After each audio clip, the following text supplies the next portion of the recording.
There we go. Meeting out Pro. Audio settings. Speaker, microphone. Okay, it's moving as I'm talking, so that must be right.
be easier. All right, we are at 1 o'clock, and so we want to make sure that we start on time. So I'm going to call this meeting to order.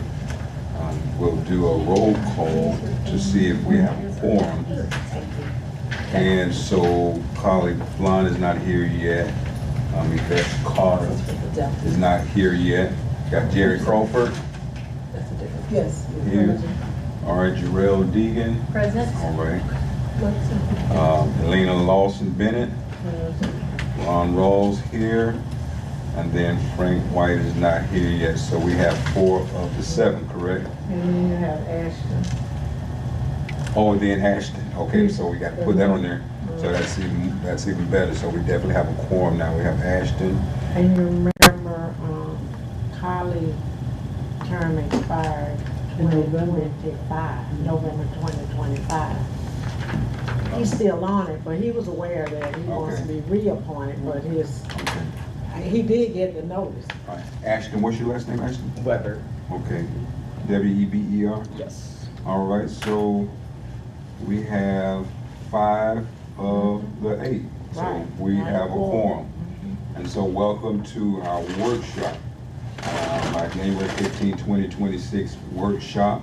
And we want to welcome Ashton Weber. And just on record, we just met, but just on record, can you introduce yourself to us, Ashton? Just my name, or?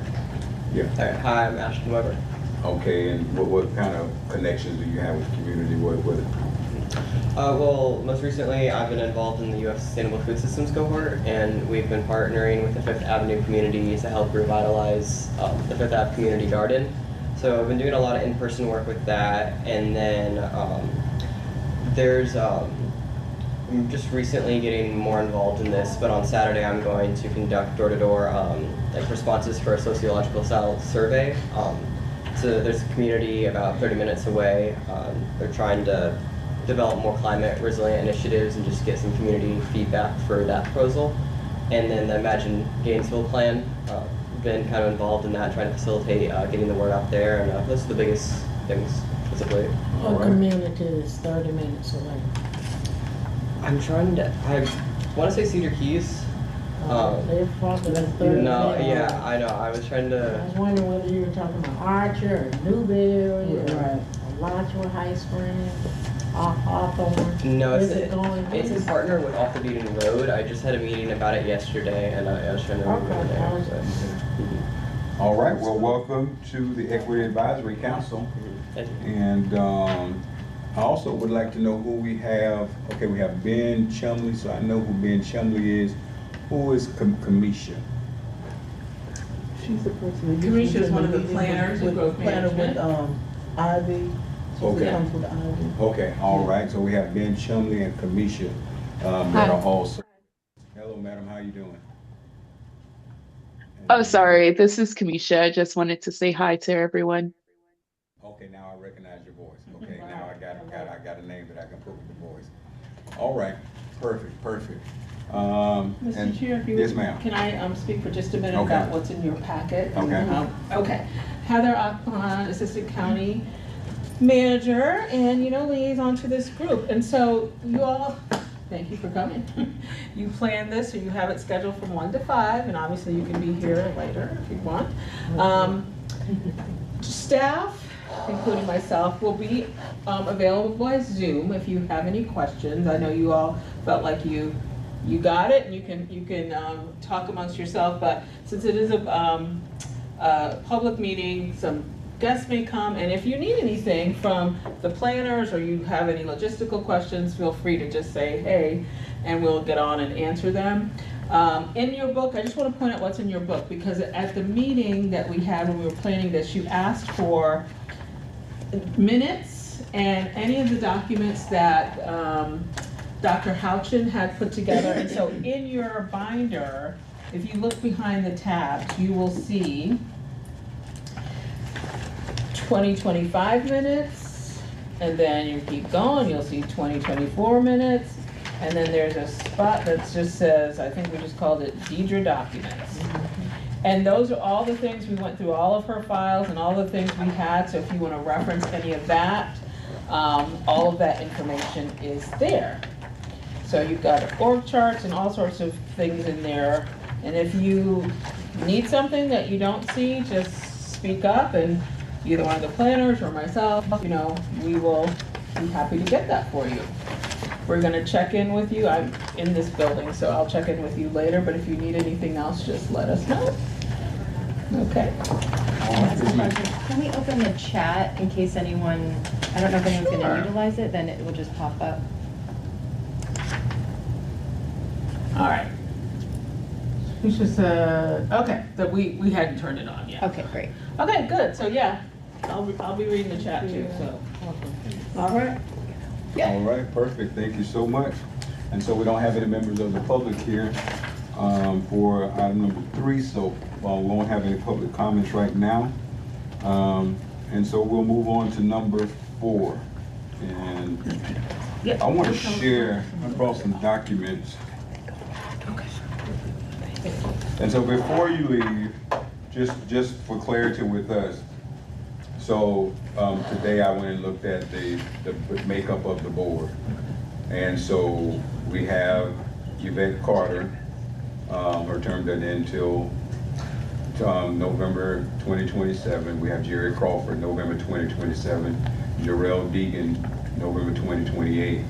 Elena Lawson Bennett, November 2026. Ron Rose, November 2026.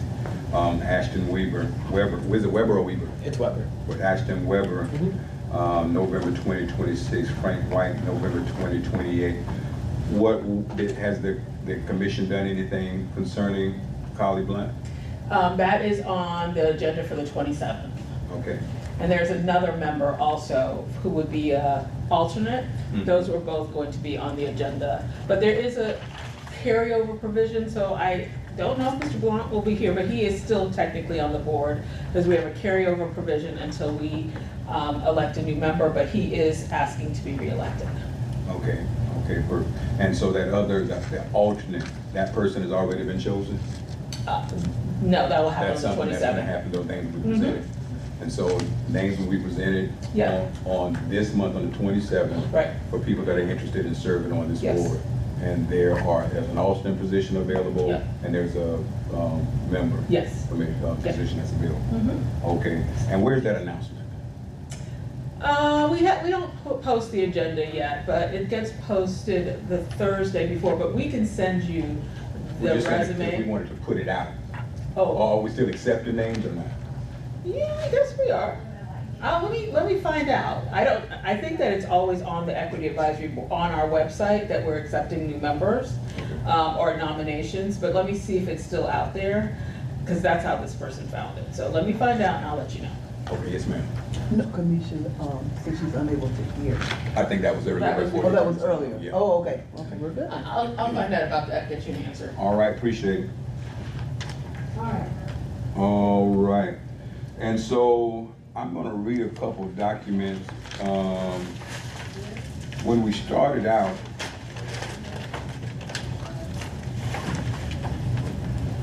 if I can find the document. When we started out our work, there it is right here. When we started out our work, we said that, and I'm not finding it, but we talked about a timeline that we wanted to function by. And in that timeline, our objectives that we said that we wanted to do was, well, let me just read the whole thing, it's just one page. But it says Alachua County Equity Advisory Board, and just to make sure that we help out Ashley. And then maybe even, I'm gonna get that name down, Jarrell. This is Jarrell Deegan. This is, it was an annual work plan we did in 2020, 2024, 2025. And we did this on May 14, 2024.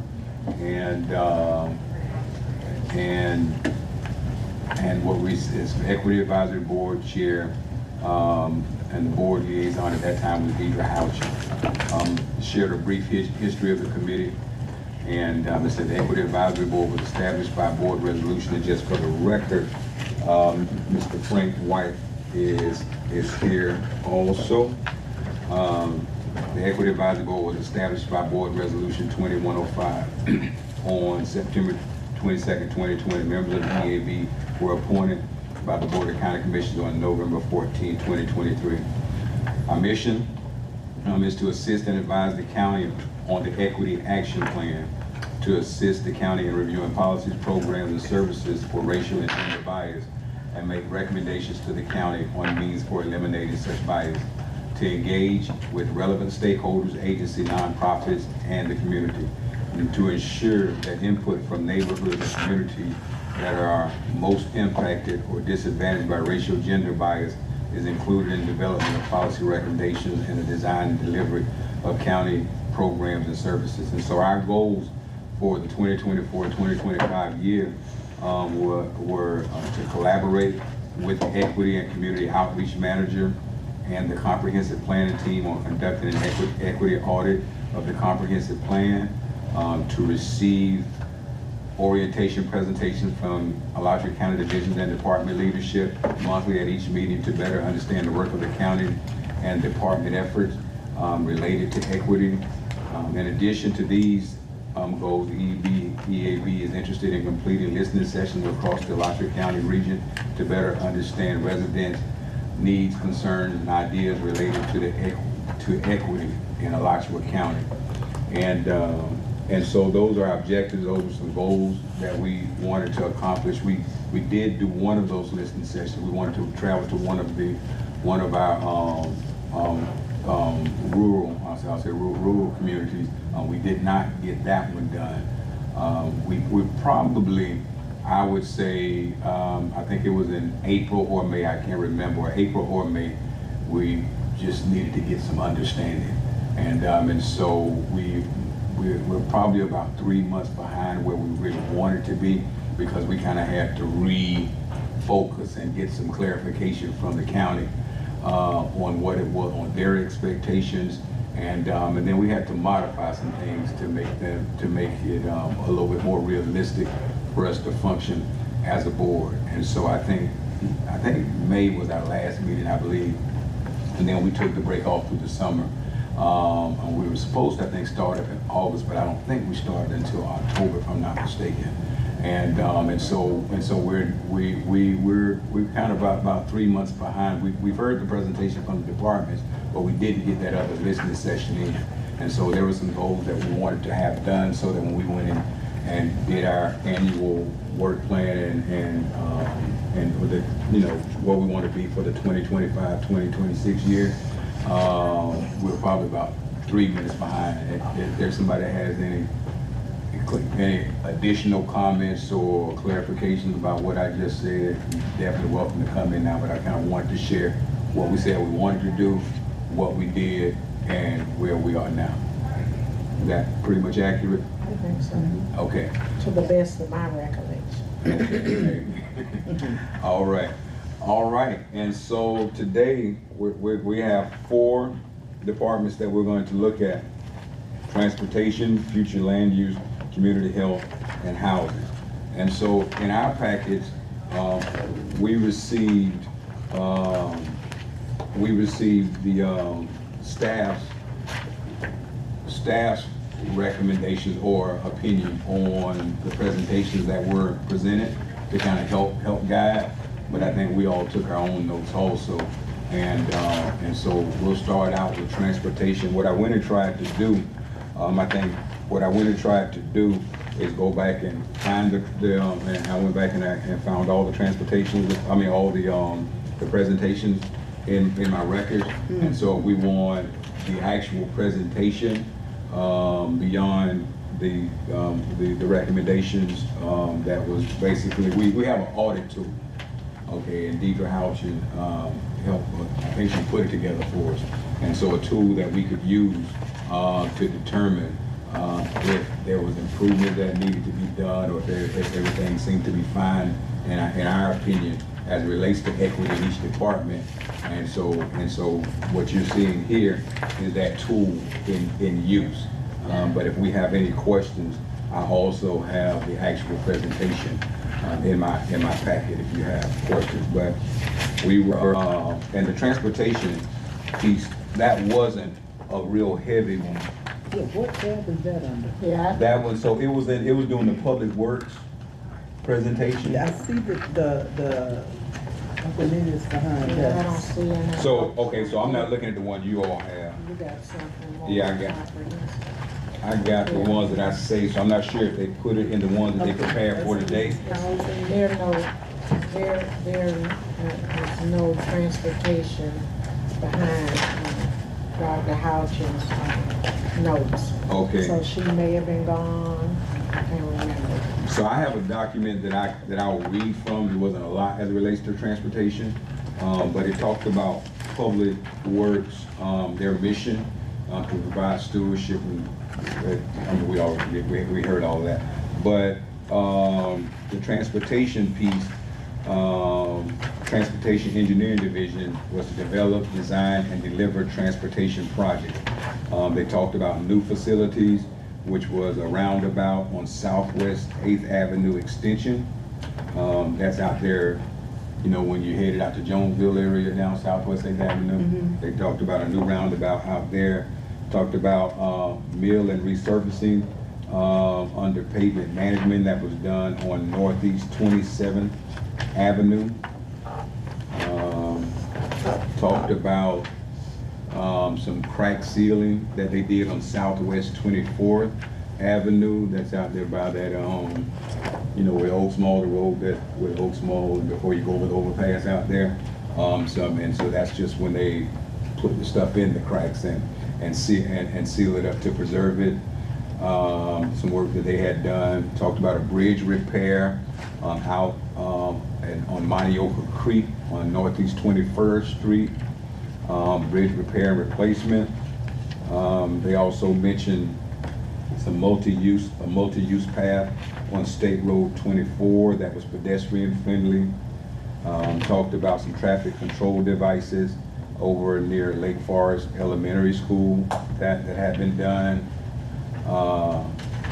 Talked about some regulatory warning information signs, speed limit, traffic studies, and pavement markings, and a traffic modeling analysis that they were going to be doing on Southwest 87th Way, where there was an unsignalized pedestrian crossing, signing and pavement markers on Southwest 87th Way. So I'm assuming that's out there near the somewhere down Archer Road near Hill Plantation.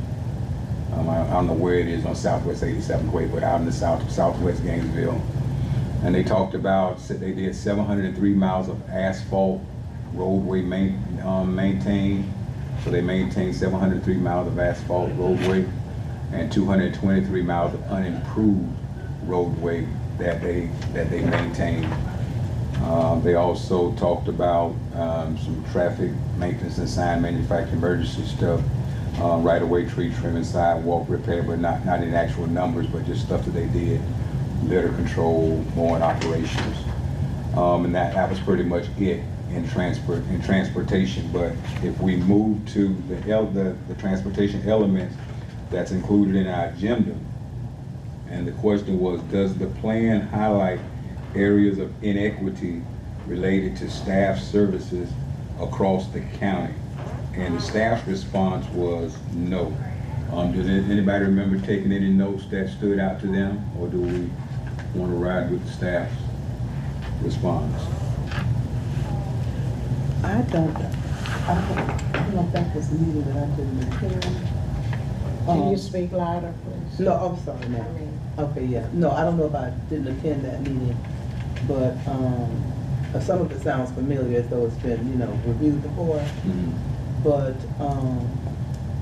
so when they said no to that particular question, was that just across the board? Yeah, I guess plans that they say, you know what, we recognize some areas of inequity, and this is how we're going to address those areas of inequity. And so that they're saying that nothing like that was mentioned in the presentation. I remember the presentation, and so we didn't get any kind of specific areas. We saw I think we saw, and I think a lot of our concern are areas to where there appears to be a high need. I remember we talked about the work that was done out in the Copeland area, the improvements Right, that were yeah. done out in the Copeland area. That was concerned about work that we're doing out in the rural areas, and I remember that was one of the conversations that came up, the improvement that was done, and I drive that one often, and that was a major improvement where I don't have to ride in the middle, don't have to ride in the middle of the road to Yeah, avoid all the there's still a bumps. lot of roadways, you know, that I think one in our particular Arch area that was on the list for 2040. Mhm.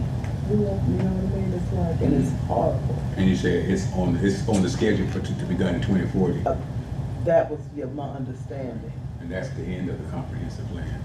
And so I guess a major concern with that, that's a major area of concern, and it being one of the last things on the schedule. So if anything gets pushed back and pushed to the next, that's probably going to be one of the first ones to get pushed back because of that end of the schedule. But I guess that's what they want to know. Did it appear that there were inequities in the work that they mentioned all the work that they were done. They showed rural areas, they showed areas in the incorporated areas as well as the unincorporated area, but wanted to know if they identified any inequities that were not planned to address in the county. You know, I want to think during that discussion, because I'm from the Newberry area, you're from the Arch area, that we did talk about the fact that there are people who can't afford transportation to get to like their doctor's appointments.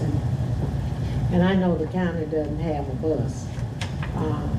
The city has all the transit buses, but I think that was a discussion for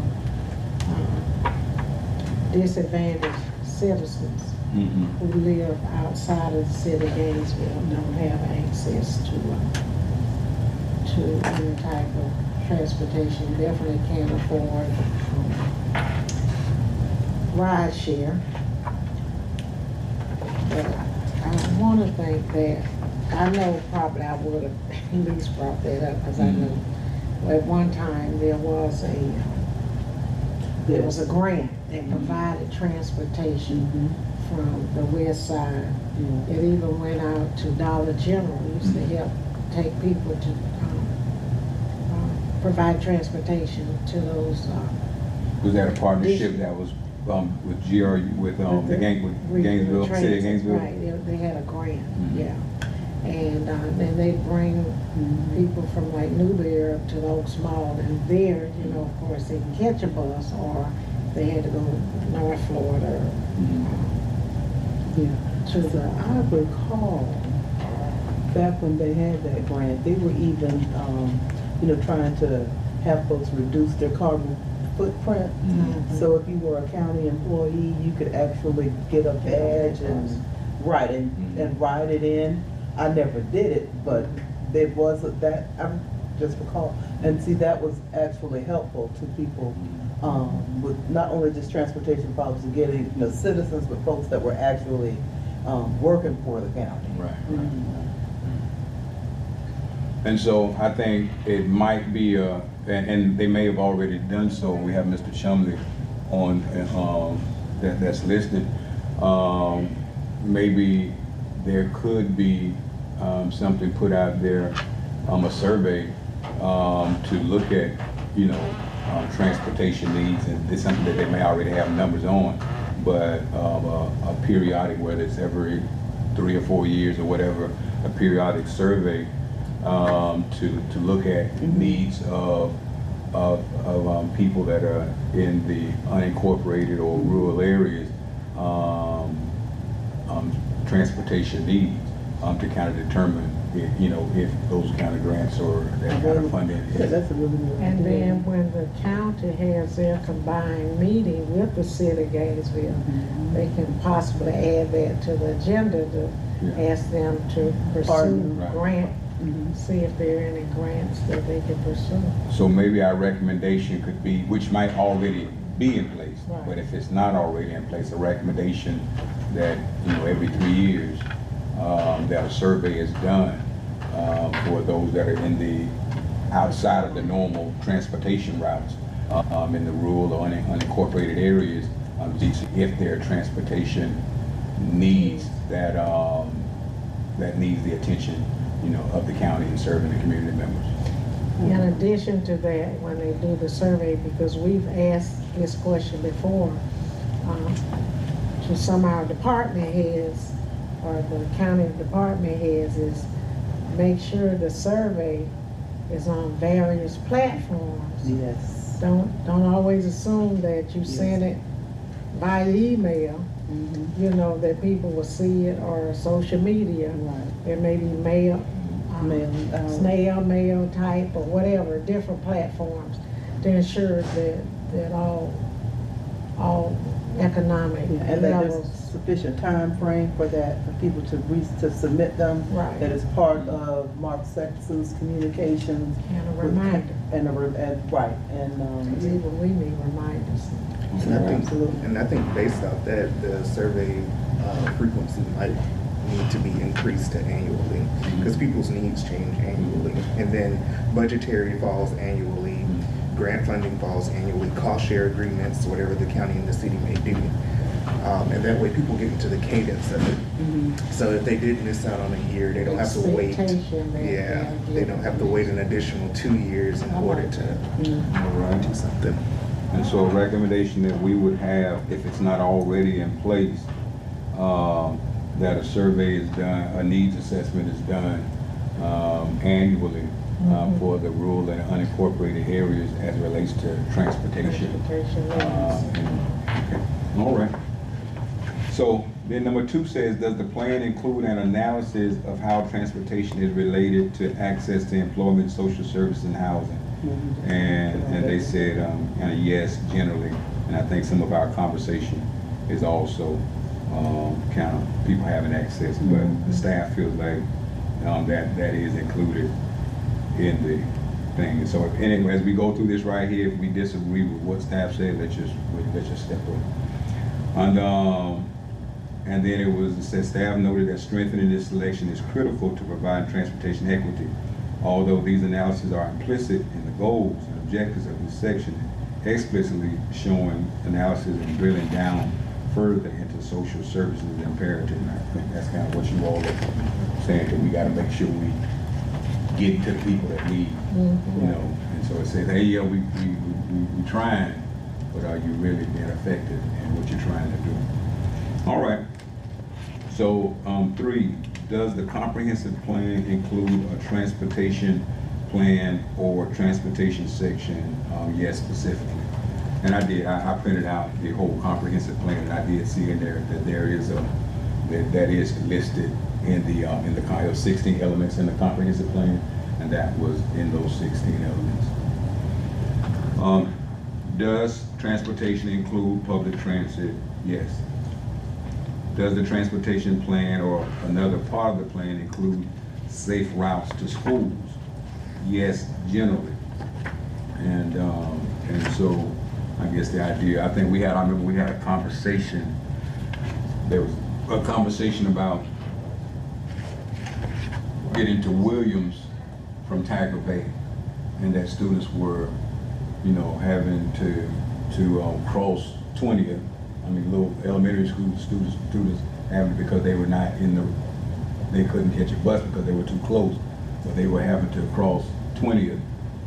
Cross Highway, State Road 20, Hawthorne Road, and then they did have a sidewalk going down, and without crossing another major road, but that was a big concern, that elementary schools, and he had some parent volunteers, but maybe and I think that was in the city. I think that was kind of out of our, what the county had control over. But I remember that being one concern that came up, but I think that was out of the county's control. The students crossing at that point right there, but I do remember that conversation that we had. But they said yes.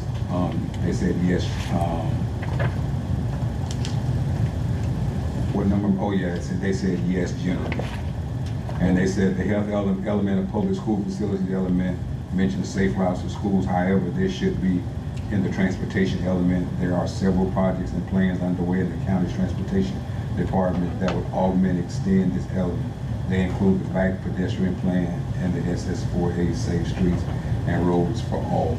But I do think that situations like that, when children, have to cross a major highway, there has to be something. Yeah, there has to be something different there, other than what's always available for the general public. For that right there, whether it's a crossing guard or whether there's something additional, because like even on, I live out on Tower Road, coming from my neighborhood going to Knappahall, you press a button, and just like they did over Lake Forest, and these flashing lights come where it's obvious for cars to know you have to stop, and so as opposed to depending on kids to know exactly when to cross, when the light turns, and looking at the elementary school kids, that's kind of asking a lot for an elementary school kid to recognize that there needs to be something additional for that. And but that was one space that stood out, and that happened to be coming from a low-income housing area, going to a school with a low-income population. And so that was a major concern. But I think we would want them to follow through in concert with the school board and the city on how do we deal with that type of intersection. And see if there are other intersections that are like that on major roads. And I'm assuming that they're taking good minutes for us. It's being recorded. It's being recorded, all right, okay. Okay, the nominations are closed for joining this board of Jessica, so we missed the by date. So we would like heads up on those kind of She said things. they could open it until tomorrow if they know of someone though. They to go ahead and apply, I guess. Yeah, and I could just put a blast out there, but I would like to have conversations with people. Right. And so we appreciate you all for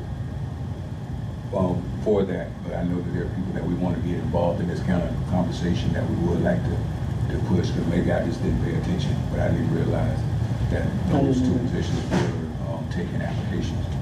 But maybe that's on me, but yeah, if you could open it up for a day and send us the advertising piece, we could push it in a day, but we would like a little special Our treatment. term expired November this year. Right. I don't know how There's some were 3 years, Yeah, some 4 yeah. years. You were special, so Yeah, you were 4 special. years. You You're are- special. You and She's me. already seen where she's special. All of you had 4 years, you're special. thing I'm gonna count. All right, all right. So, does the transportation plan or any other part of the plan include recommendations for complete streets? Yes, generally. For what kind of streets? Complete. Complete Complete streets. streets. So what staff says, although the element does not specifically use the language of complete streets, the content is in this element. A more modern comprehensive approach includes a complete transportation network approach. That's even more vague.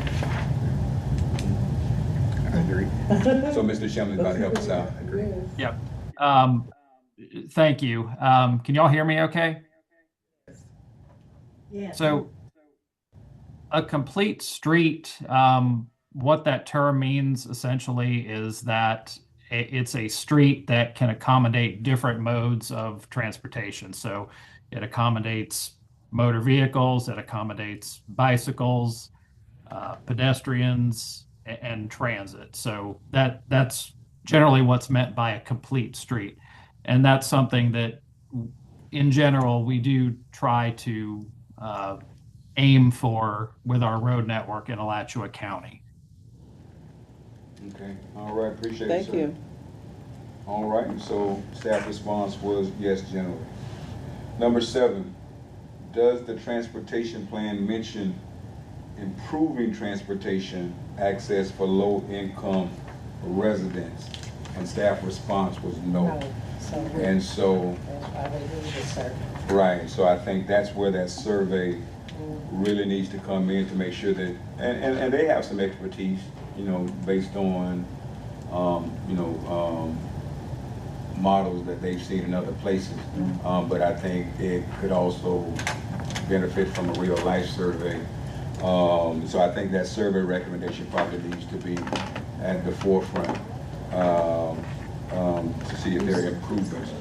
Mr. Chair? Yes, ma'am. Can I ask a question? In relation to the survey itself, I would hope that we would have some type of, Input? yes, Okay. because it can't be something that is convoluted and overly complicated. It can't have 20 million questions to it. It has to be something that people will, you know, actually do. They can submit it with little or no effort, whether it be written or a fillable form or something like that. So I would just hope whatever the survey looks like, that we would get a chance to review it before it's actually All for right. this board, you know. I agree. And so if again, if it's not already a document, if it is, we'd like to be able to look at it and give our opinions. And if it's not already a document, we'd like to be a part of the conversation To amend it or to modify. kind of get a layman's input on what should be asked in that Boots on the survey. ground type. Yeah. Right. But as a resident of City of Newberry, I've never seen or Exactly. had an opportunity to participate. Right. And it definitely hasn't been something that's been in on such a public yearly, survey. even if they have it, the language still has to be modified to say yearly or whatever. So it still has to be reviewed if there is anything that's even similar to what we're talking about. Yeah, And so certain go certain ahead. criteria that needs to go into the survey is, again, plain language, because you always want to communicate to the lowest level of intellect, especially in unincorporated areas or any area. And then the survey should also be mixed methods. So it shouldn't be purely quantitative or purely qualitative. And then there should be goals as far as what you plan to acquire with the data. So what kind of data are you seeking should definitely be a lead in to the design of the survey. Okay. All right, so since that keeps coming, and we have to make sure that that's an item at the forefront of transportation, that that recommendation of an annual survey that's created or modified with the assistance or the involvement of the EAB. All right. Does the transportation plan include recommendations for multi-mobility options for first and last mile connections to transit? And again, I think that still is kind of dealing with once you get that last space of transit, we're talking about more than a mile. But once you reach that last transit, what are the options for people that are beyond, you know, that last piece of public transportation? And I think that's, again, I think that might be, and I could be wrong, but I think that's something that we can make sure that we address in that survey if it's not already there. Any thoughts? Staff response was yes, it does. Number 9, does the transportation plan require sidewalks for new development? Staff response is yes, specifically. And So, and I guess that's pretty much par for the course, because in new developments, yes, you get all these beautiful streets and nice sidewalks. However, where you have neighborhoods that are under a no development, none of that type of infrastructure is ever addressed in. If this is going to be the criteria for getting new sidewalks, pathways, walking areas, connecting neighborhoods, that's something here that's coming up in number 10, you know, so it's already addressed as it relates to new development. Right. But it's an issue in development that's already in place. Yeah. In some of the older neighborhoods. yeah. So that it should review the criteria on both ends to make sure that it accounts for possible disparate treatment. So that's an area where we can look at equity. All areas being served. And so, you know, we know going down Racetrack Road. No, is that called Racetrack Road? What's that road called? Is that correct? Like, probably not gonna put sidewalks down that road, but where there's heavy housing in those areas, we should look at that, where kids gonna be riding their bikes so they don't have to ride, or people walk on the streets or in the grass, that, you know, in more dense areas, not gonna be real dense areas, but more dense areas, and they probably had a terminology, but in more dense areas, to where you have a certain amount of housing, and I guess they could help us figure out what that density needs to look like. But make a plan, put a plan to have sidewalks so people aren't walking in the grass next to the road. There should be a ratio of some sort. So like, you know, for X amount of residential development, there should be X amount of safety precautions as it relates to sidewalks and other things to make sure that residents are as safe as can be. So in my limited ability to come up with the right word, I'm just saying that we want to intentionally review the equity in those areas as it relates to new development versus older development. In existing neighborhoods, right?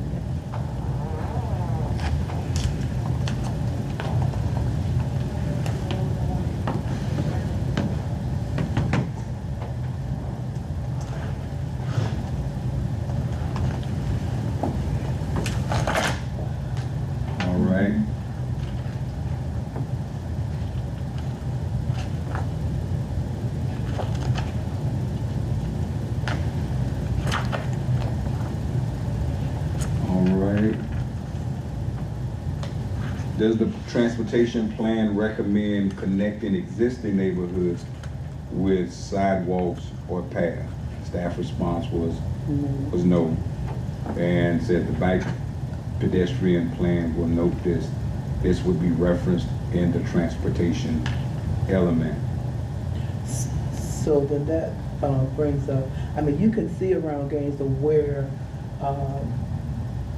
road infrastructure has been redesigned or been, you know, and bike paths, you know, are carved out and lined out with either, I guess, addressing new needs, but as we're still talking about transportation, like unincorporated areas, you have an enormous amount of individuals who are either biking for pleasure, you know, that are literally on the edge of the roadway. And I don't know how this is addressed in the bike ped and the bike ped plan, but I guess I just visualize like a lot of neighborhoods are being addressed as far as connecting them using walkways or bike paths as we go further west beyond I-75, let's say. And I think the model would be, you know, the one that runs from wherever it starts, across Waldo Road, all the way up to Hawthorne. What is that called? The Hawthorne Trail, something like that? Yes. But that would probably be the model. Right. To where, when I was pastoring in St. Augustine, we had one that ran from I-95 in St. Augustine all the way to Hastings. That's probably like 10 miles. But they pretty much did an asphalt trail that was probably about 50 feet off of the main road, and but it ran all the way, and so a person could literally do that whole 10, Well, I guess 15 there's an miles. attempt to do that, because when they ran the trail to Archer, it's a bike path, and you know the Hale Plantation area. I know which one you're talking about. So I guess that would be one way of addressing that. That one does do the same thing. And But so, if it looped all the way around, then it would connect more neighborhoods somehow. Like going back up, we guess you could just turn around and do that. But let's say if you wanted to connect that Archer Road area through southwest, to Newberry. exactly. To Newberry. Exactly, or through the Jonesville area, like come up S241, which is southwest 170th, connecting that Jonesville, Newberry Road. Archer Road, Jonesville, and Newberry Road area would be a connection running right straight across.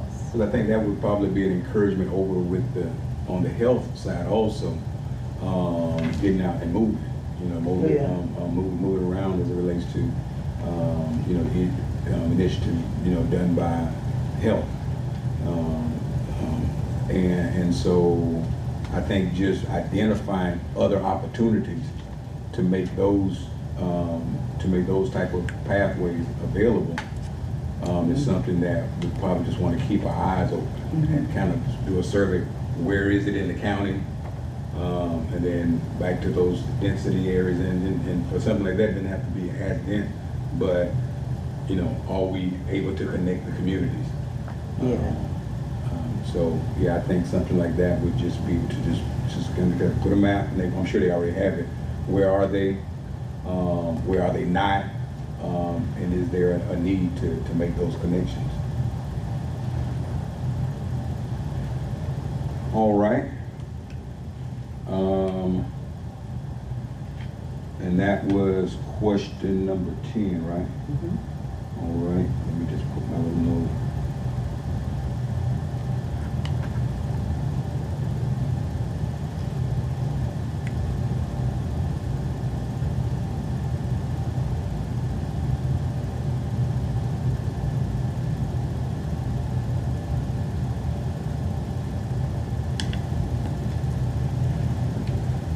All right.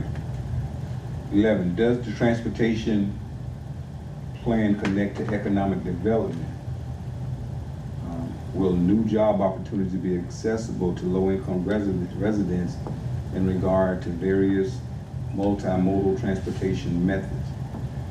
And the staff's response was yes.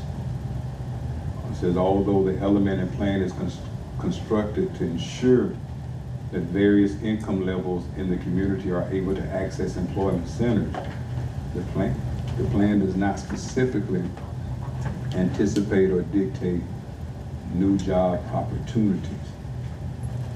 And so I guess what they're saying is we can get you there, but we can't guarantee you that there are new jobs that are out there, as opposed to really trying to focus on. And this is kind of off topic a little bit, but that was where I was really trying to, when we had that conversation, that I believe we had at Greater Bethel or in one of our meetings here, that, we got a lot of space that's been almost deemed useless on the east side of our county. And yeah, but they kind of said that, that kind of stuff can be mitigated. We were talking about enticing major employers to, instead of trying to build housing out that way, the people that don't have the employment to buy the housing, don't take the housing out there first, take the jobs out there first. And so mitigate some areas, entice, employers to come out there. And then if you have those connecting, avenues to get people, so you might have somebody living on Hawthorne Road, might not have a car to get to, say you get a Amazon or something that comes out there and they got 1,500 jobs. They might not have a car, but if they might have, they got those little bicycles with the little motors and whatnot. But if you put the right little path, but I think, you put a connecting piece, and I just mentioned that because of what we mentioned about enticing the employees to come out. And so you might be sending people, you might be connected to places where there are jobs, but don't really know if there are jobs there. But if you can entice people to come to in the rural and unincorporated areas, place jobs in those areas, and then make the transportation easy, even for those who might not have a car, that might be helpful. They can walk. Yeah, I was wondering if you found that to be true with, I guess, low-income residents having more access to the employment centers, because in the previous question, Ted is explaining how, the sidewalks and paths wouldn't be in the existing neighborhoods, but rather new developments. And then related to the other element of the plan, as far as low-income residents, and we know that there are going to be more sidewalks in new developments, I'm wondering if that relates to the inclusionary housing policy, or if it's specifically low-income residents in the existing neighborhoods that they're considering when they say that. And I think a lot of the inclusionary housing that they've been talking about has been in the city, that they've been mentioning. But that should, just the fact that it's, we want to provide more opportunities. I think that when they're talking about inclusionary housing, they do have to have a real strong transportation assessment, you know, in that also. I don't know, anybody else, other thoughts? No, I agree that if you have residential near commercial, then you do need sidewalks and bike lanes and all of that to ensure that people can safely get there if they don't own a car. But I kind of wanted to go back to staff's response on this generally. On number 10, on number 11. Generally. That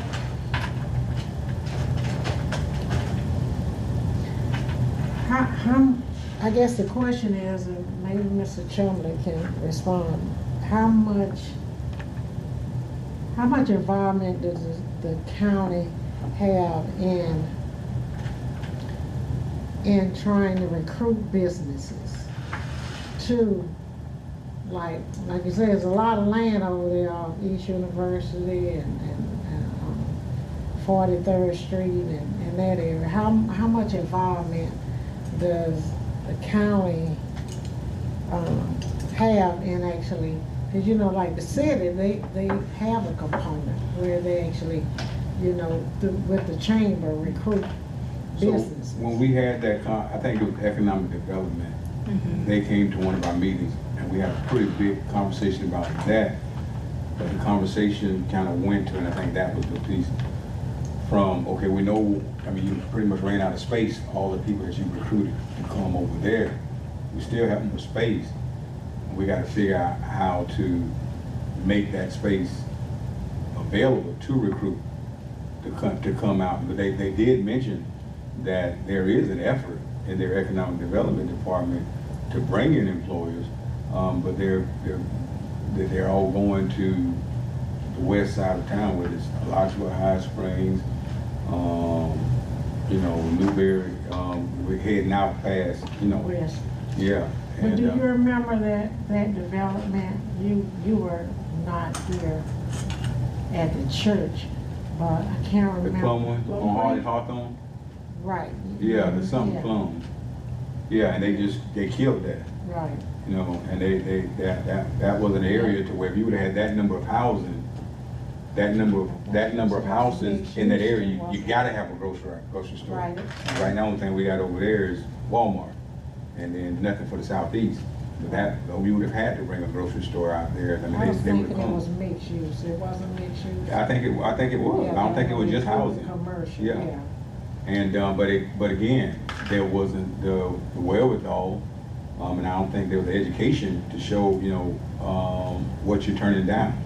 Right. And you had some people with loud voices. I wasn't here, Yeah, they but were. what I hear, you had some people with loud voices that always fight for certain things, but don't take into consideration specifically other things about this community. So yeah, you might come to this community with assets of $800,000, but everybody in this community don't have that. And so the thing that you're fighting against could help people gain wealth, you know, and help people improve property value.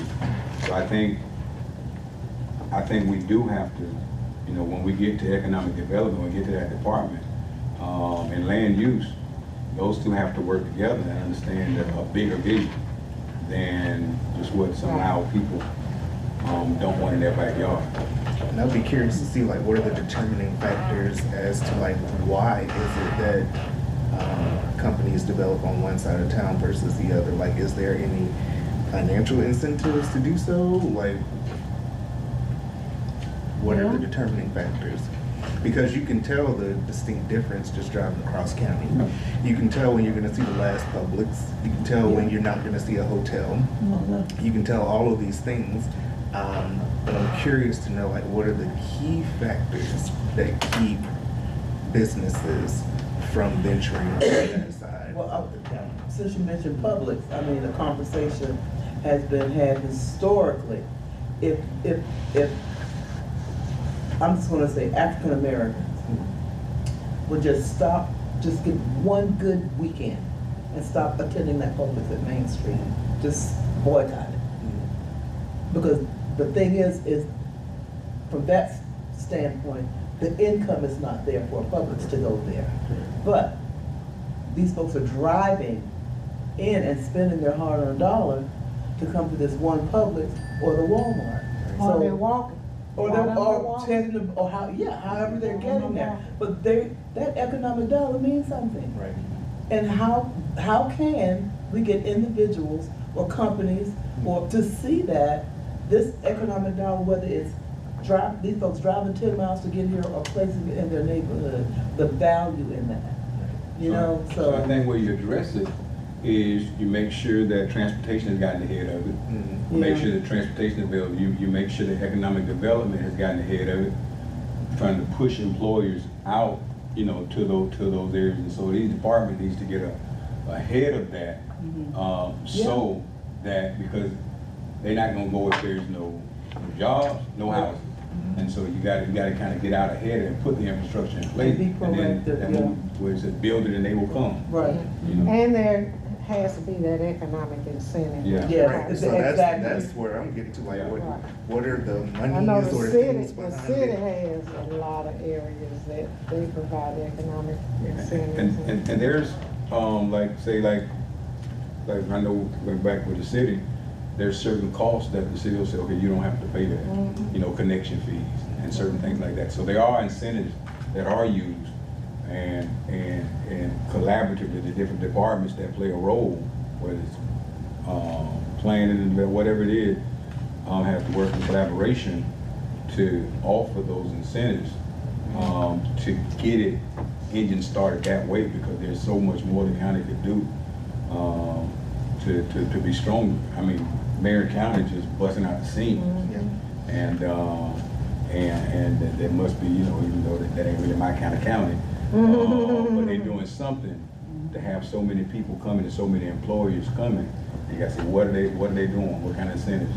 Yeah, are they being offered? have to have development If you incentives. look on the Gainesville website on different maps of the zoning districts, you can click a filter to put on like the enterprise area that's kind of like directing and trying to encourage more investment and growth in certain areas. And it kind of goes over Fifth Ave and up, but that would show like exactly where that is. And I believe that's related to the economic development, like 5-year plan.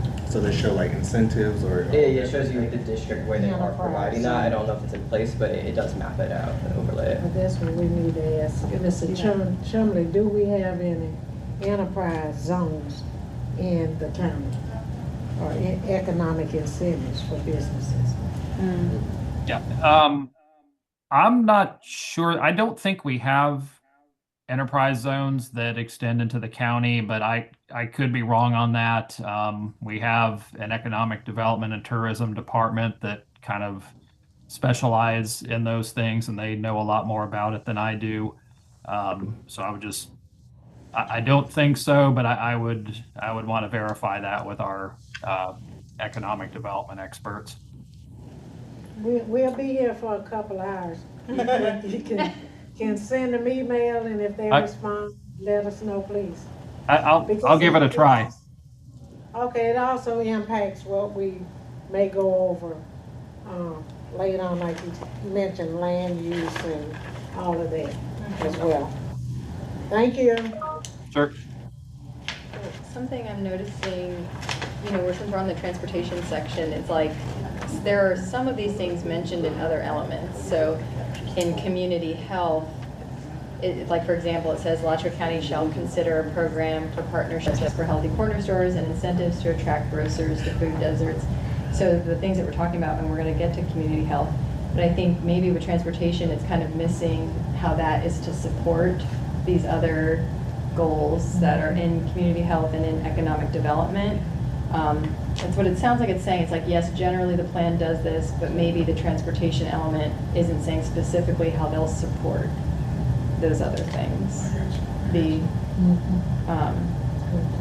Because yeah, it says somewhere, oh, the bike ped plan, this would be referenced in the transportation. So maybe that's part of the update, is making sure it's more integrated, that these broad goals are supported from multiple places in the plan.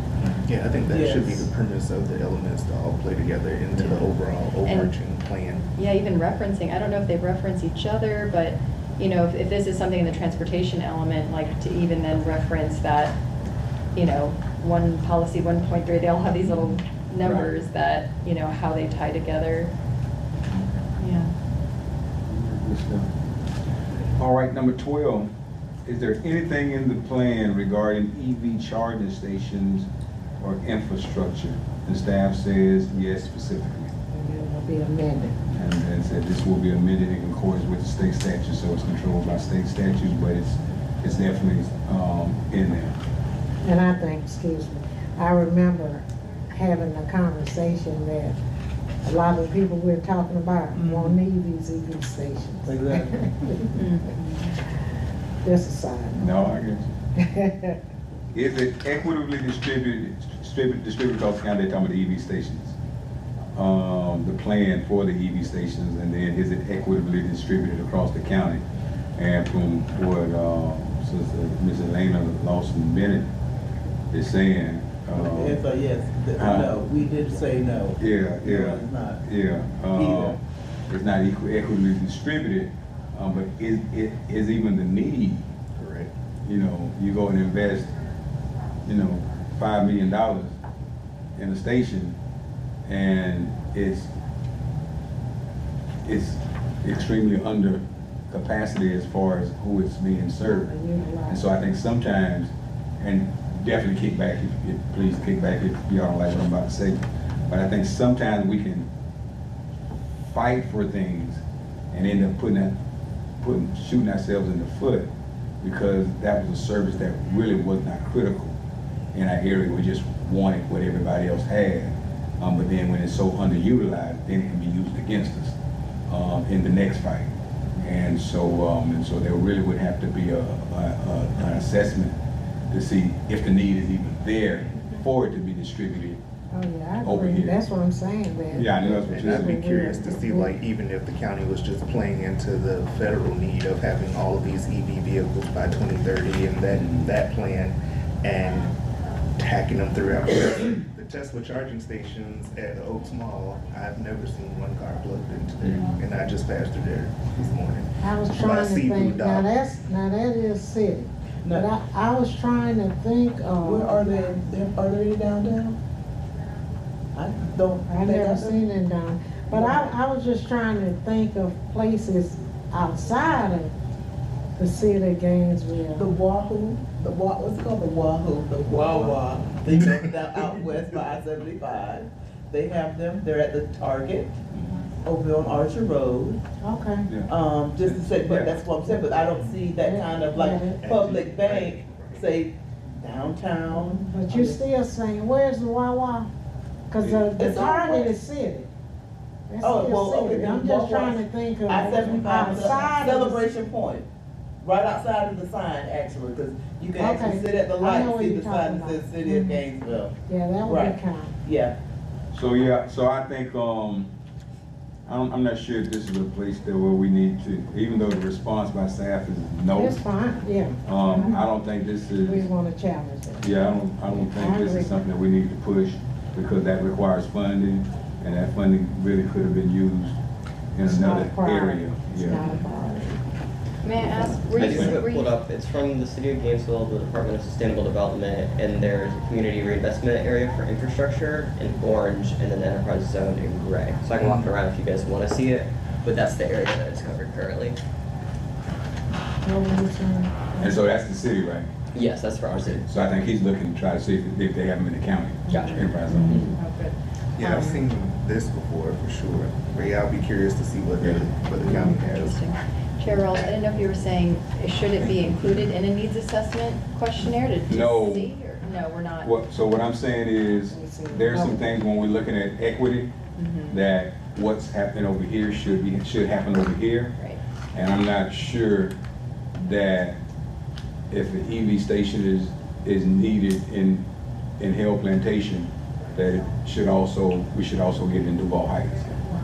Because after 5 years of that investment, the use might hurt. We say we had this much use over here, and we had this much use over here, and it's almost, you know, with the city, with GRU, with the investment. I wasn't here, but they made a major investment. The biomass plant. The biomass plant, and then now it hurts your ability to even fight. We're saying we want to run our own utility because that's a kick against you. And I think sometimes when you make unwise decisions just because somebody else has it, if it doesn't work for you, just pass on it. But there's some other critical needs that you need, and I think if you try to get equity in that, I think we would really shoot ourselves in the foot, because we would look at how many people that are in underserved areas even drive those kind of cars. Right, and the incentives are drying up because it's like the incentives are drying up because of, you know, like the Inflation Reduction Act and all of those 7,500 credits. And those things expired September 30th, 2025. So like that's why Tesla sales are down and all of these other things are down. I don't know whether that's why Tesla. Playing into a factor of it of like other EVs. Right. Ms. D, I would like to know, but that's my response. I would like to know your perspective. Oh, no, I agree. I thought you were saying, is it a need? I thought you were also wondering, is it even a need? I didn't know if that meant, should it be included in the needs assessment? Oh, now, a needs assessment. As part of. I think you would want, I think your needs assessment gonna tell you, you don't need to be fighting for that. Right. But I think it would be included in the assessment, but I don't think we should say that they should Not be advocating. equally distributed Right. across the county. Right, because there's not a need for it to be equity. It's distributed based on need. And that's not, just because it said no, that's not one we should tackle. Right. That's right. All right, 13, is it, no, that we already did that one. All right, 14, does the plan have the goal and intention to rectify past neglect and imbalances related to the level of service by prioritizing the needs of marginalized communities? And then that kind of takes me, it says no, and that kind of takes me back to Board Member Crawford's statement to where there's some road improvements that are needed in her area, out in a rural area, unincorporated area, that's like scheduled in 2040, and that's the last year of the comprehensive plan. And so are these projects taking priority, you know, and for people whose voices might not be as strong? And if if the staff response is no, I think we need to look at, you know, priorities of underserved areas having some priority, and not be pushed off to the last project of the comprehensive plan. Some of those priorities are political. Well, everything. right. Jerry, what were you talking about? Southwest 7th? What street were you talking about? Well, see, some of them is, you know, you have to look at when you're out in an unincorporated area, you got state roads and county roads. Well, I know. Yeah, so the county roads. That you said is on 2040. Right, those county roads, yeah, they're on like the tail end of the plan. No, but I'm asking you specifically, what county road are you addressing? Is Archer Road considered a county road? That's a state road. 24? Yeah, That's a state road. that's a state road. So Southwest 170th, That's the one else. That's a county road. that's the one. Okay, that's what I was asking.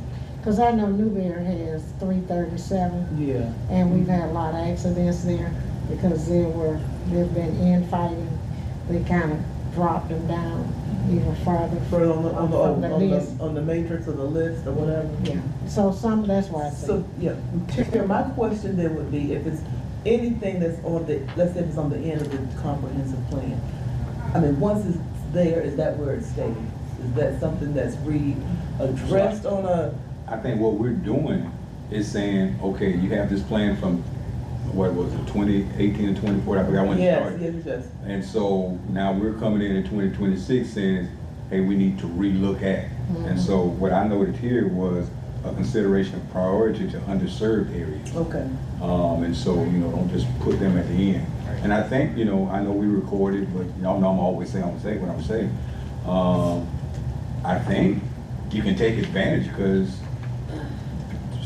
your folk that provide a lot of your grants and funding in the state, they like rural areas.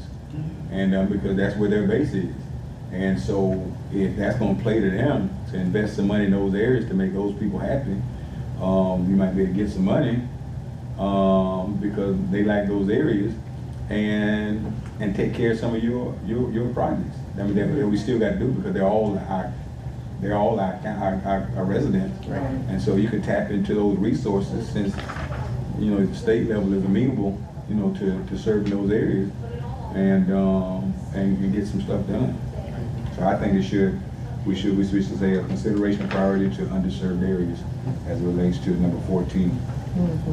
Would that be something we could also we could advocate for here, or also in just the zoning districts and the reinvestment areas and extending those and ensuring transportation?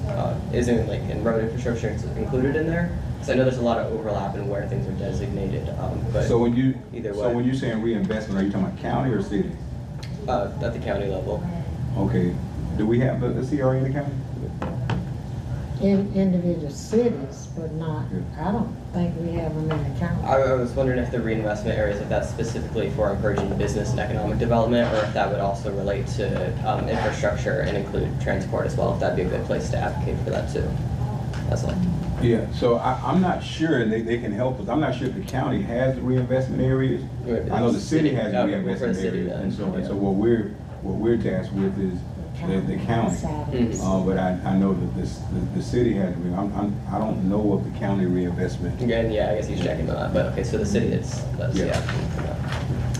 Gotcha. All right, 15 says, which best describes the planned public transit? Select from the following. Service part of the community very well and not part of it, and we kind of, So we said service, they said service part of the community well. we just confirmed what we already know. Everybody And B, agree with Which that? one did y'all say? I'm looking at B, their response. Serve the Service entire part of the community, which best describes the planned public transit? Serve the entire community with frequent and convenient services. Serves the entire community with more limited coverage. Serves part of the community very well and part not as well. Yeah, Serves part of the community in a limited way. Serves little to no part of the community, none of the above, not able. And so we did see areas to where outside, in the unincorporated and rural area to connect, to get people to where the services are, that there could be some improvement. So I think whatever we choose needs to show that where we are right now is kind of limited. I guess we want to. I think the community very well part, I think we discovered during that session that transportation goes as far as at Publix out in Jonesville. I think that's the extent of the public transportation, and maybe a few other places. So D might be. Well, that's what they have it in the response. Oh, they respond. Okay, maybe if I can't read, I guess reading is fundamental. So, yeah, it's still the We'll same. reconsider where you got your degree. So yeah, so Community I very was, well and part not with. so I agree with them. Right. Y'all agree with that? Yeah, oh Yes. yeah. Okay, That's all right. true. All right, so we are finished with transportation. Transportation. Any special notes? Any special notes before we go on that we want to say about transportation, or you think we said enough? I think Okay. we're good. All right, now I think what needs to happen is Board Member Crawford needs to give everyone at least 2 pieces of lettuce. Yeah, she'll give you the croutons, because she doesn't want it. All right, so we're gonna move on to future land use element. And while we go there, let me find it in my little packet. Here it is.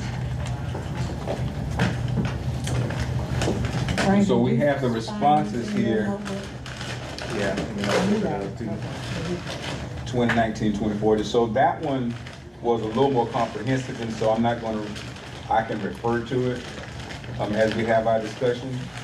but that one was, There's that a presentation. Comment in there. There's a comment in the Okay. chat. Alachua County does have areas that are federally designated as opportunity zones. Those areas extend from this one right across from my church, extend from East Gainesville out to the Hog area. Those areas offer potential tax deferrals for development that creates jobs and economic growth.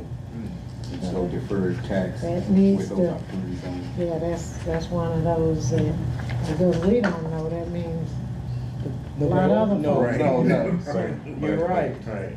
But it has to be a job creator Mhm. and to get those tax deferrals. Okay. So okay. if you're building a building, Mm. you're building a store, that's a job creator. Yeah. So like for me, I wanted to get some land and put an event site on it. Mhm. But my employment numbers wouldn't be high. And so it's gonna be limited. And so that works best for people that come, the more jobs Big they create. corporations. Yeah, the more jobs they create, they get a bigger tax deferral. Right.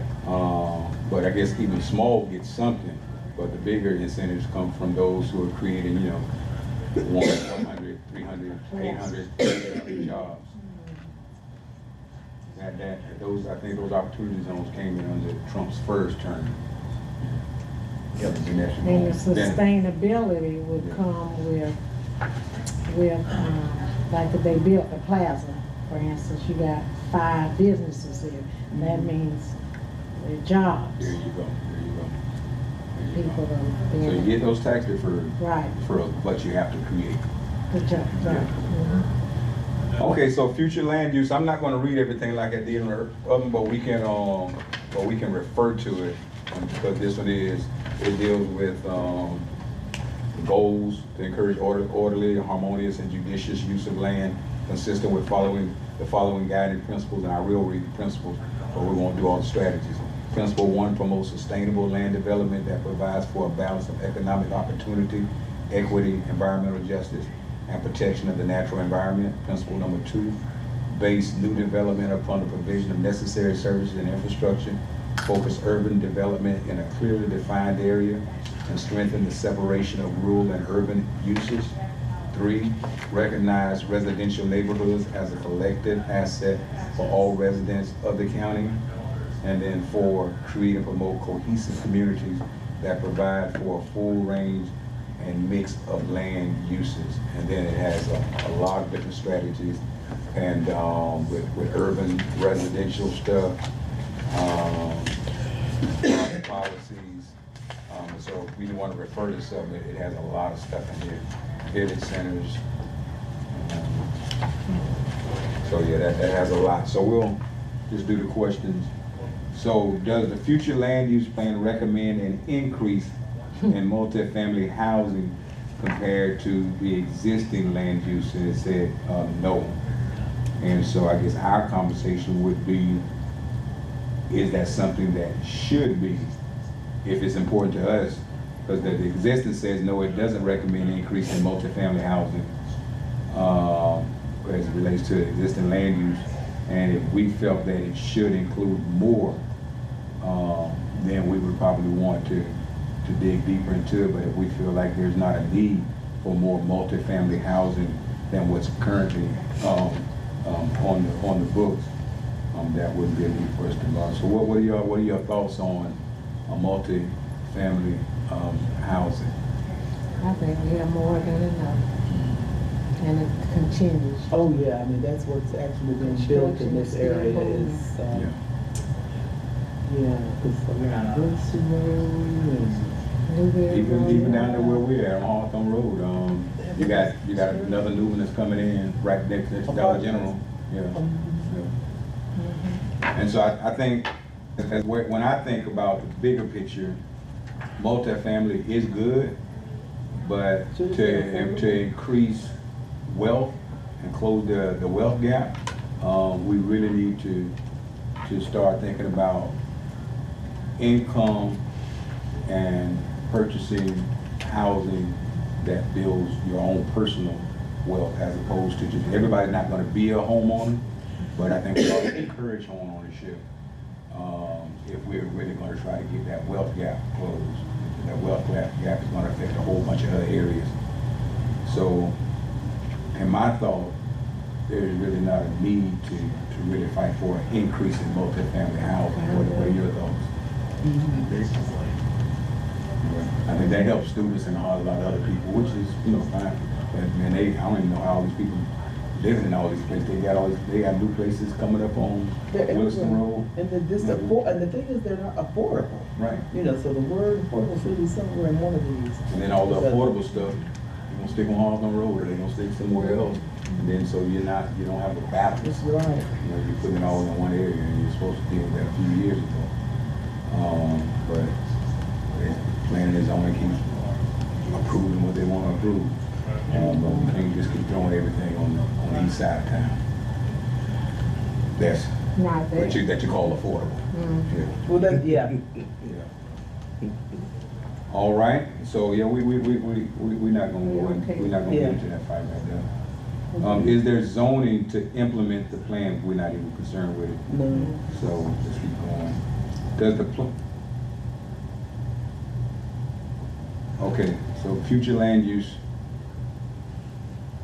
So that deals with multifamily, that deals with multifamily. Staff response in the yes, zoning is in place for the entire county which adheres to implements the county's comprehensive plan. A detailed zoning map can be accessed through Map and Genius on the county website. The county's land use map can be found in appendix of the comprehensive plan.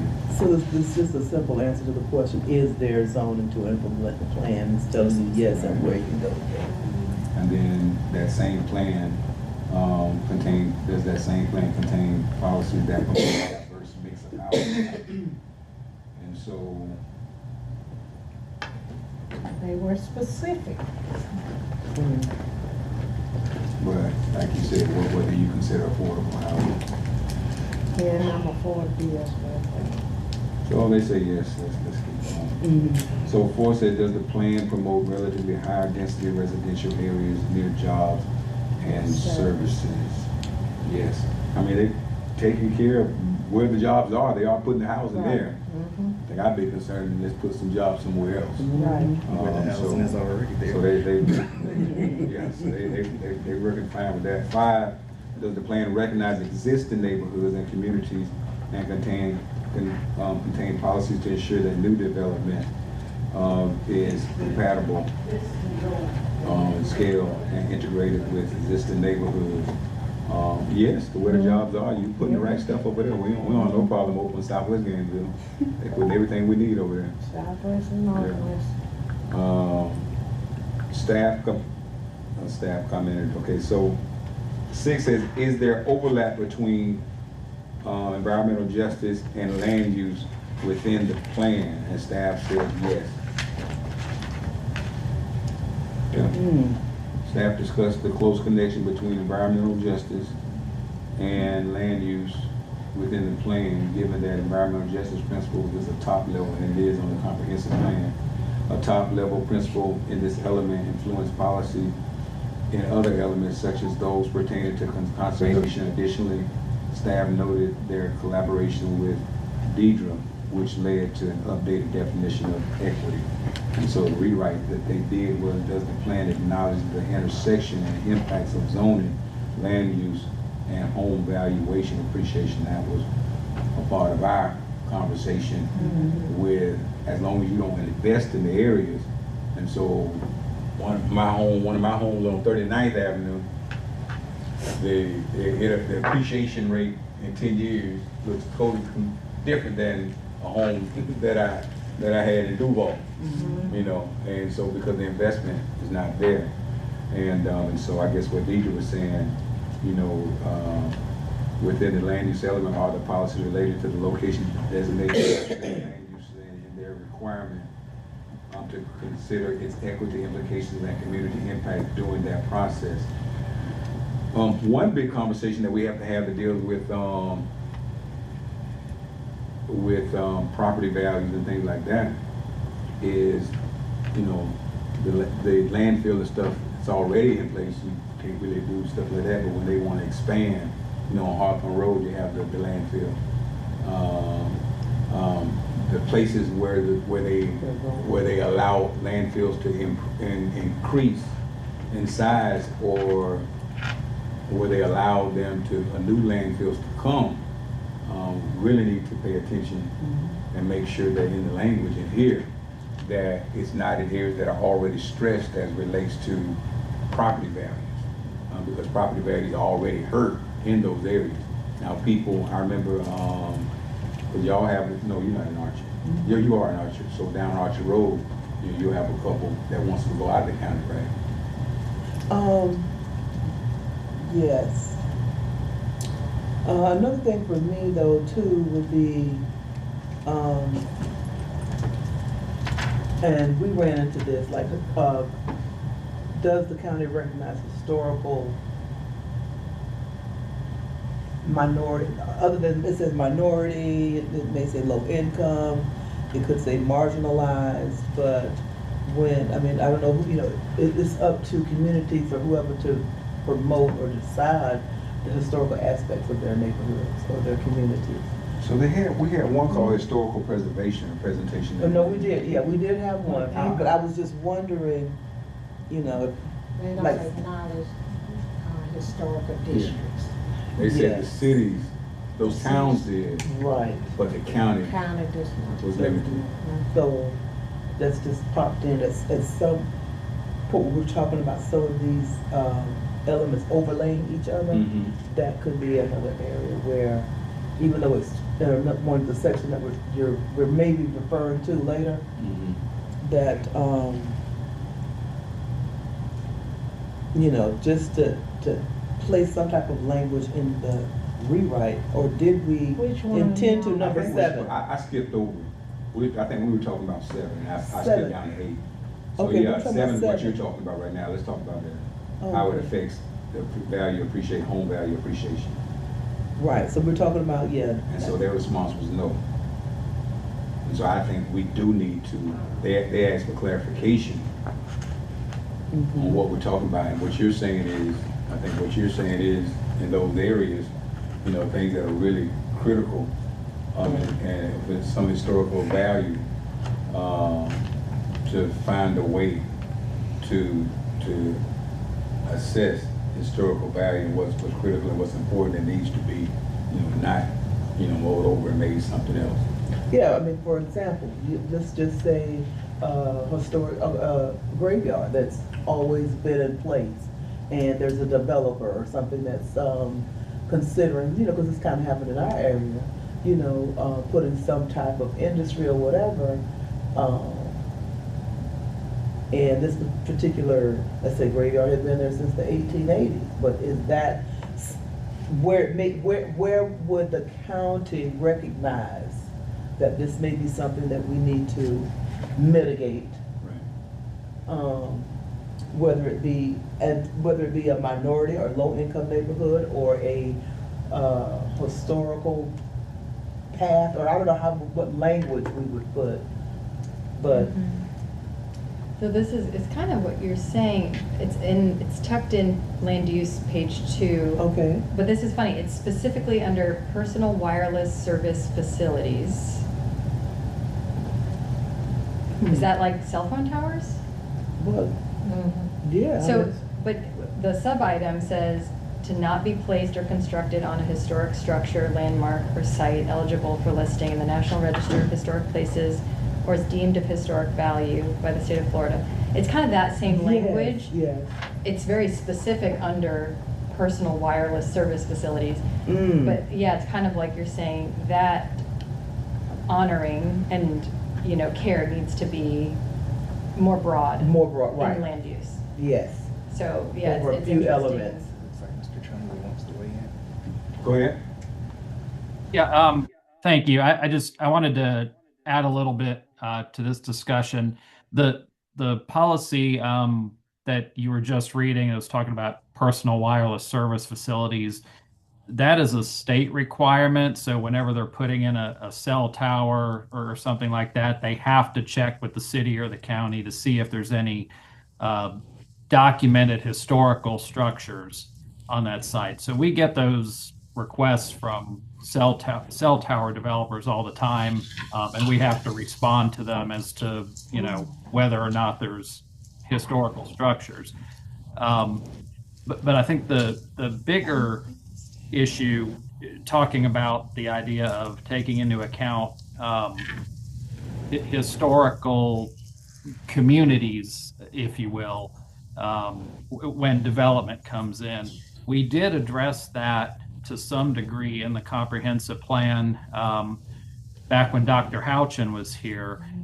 So we have policies now in the industrial section and the institutional section, which essentially say that if the county is making a decision on, whether to locate some industrial or institutional development, the county needs to consider environmental justice, equity, and the community historical and neighborhood character, including things like consideration of the residents of the community, their relationship to the land, and the characteristics of the land itself. And the policy actually also talks about the idea of needing to protect and preserve the collective interest and resources of historically burdened communities. So that was a fairly recent addition to the comprehensive plan, specifically for industrial and institutional uses, because we found that those tend to be the ones that potentially cause the most controversy. So that is in there. I just wanted to bring that to the committee's attention. Chair, yes, our community was an integral part in that language being inserted because of what was happening in our communities. Right, so, but I do think that it should just be in that, because I just find it interesting that that is in there from the state's point of view for cell towers, but it couldn't be that same language in place when we're talking about, what were those things called? turbines, or what are you talking about? The solar panels? Yeah. The solar panels. I mean, why weren't that same type of language where they have to address it with the county, has to address it with the state to ensure, from what you've read, Member Deegan, but when it came to what we're talking about with the cell towers, there's no type of language that was even in the county's plan, and now that we do have some changes, I think it needs to overlay in some other areas, not just under that specific. We could. Although, is that what you're saying, Mr. Chumley, that it was added? Is this 4.2.1? Yeah, 4.2.1 is one of them, and then that language is essentially duplicated again in the institutional land use section under section 5. So maybe then it was added after this, our minutes from this. Was it added after September 24, 2024? It probably went into effect right around that time. So maybe it didn't make it into your initial review of it. I don't remember the exact timeline. Okay. So I do see it on the website in the comprehensive plan now. I guess it's just, there's like 2 pages of land use and that section of historical kind of preservation.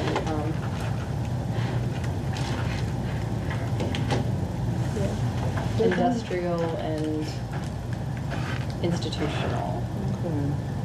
So it does, mention, as you said, you have to take into consideration environmental justice, equity, and community historical and neighborhood character. And so if it's in there, then that's supposed to be taken into consideration, which would include consideration of residents and community. Okay. Thank you. Thank you, sir. All right. And so,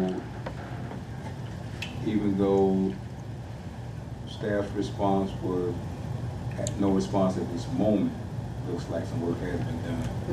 All right. So 8, there was a rewrite within the land use element. Are there policies related to the location of designated industrial and land uses, and is there a requirement to consider that? I think that's different than what we just talked about. 9, regarding zoning, land, and I guess it's just nice to see that 7 and 8 was something that had been done to rewrite, so work is being done in real time. 9, regarding zoning and land use issues, are there presently minimum standards for community engagement? When creating this plan previously, were any minimum standards used? What is being done to overcome barriers to involvement? And staff response was, question was rewritten. Staff noted that the minimum standards for community engagement are not in the comprehensive plan, but they are in the land development code. So it's in the code, but the comprehensive plan is really the Bible, the guide. But it says it's in the code, but not necessarily in the plan. So it just needs to be inserted? It doesn't say that it couldn't be, it's just that it's not. It's not, yeah.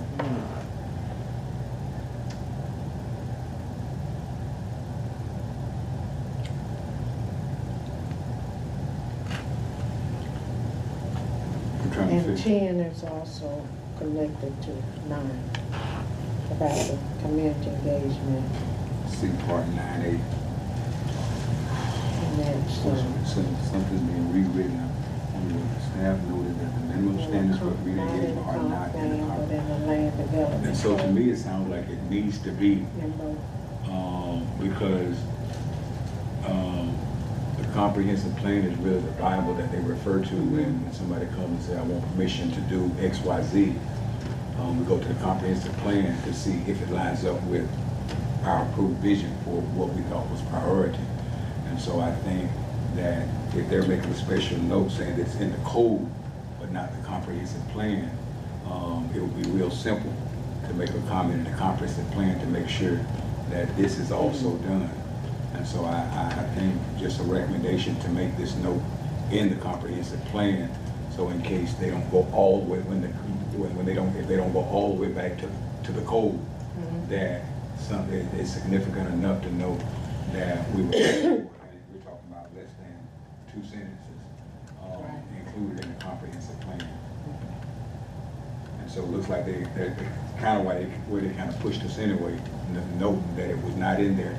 So I think just coming from us, if we make that note that that this rewrite be included in the comprehensive plan, where the community engagement that's stated in the code, that it's included in the comprehensive plan.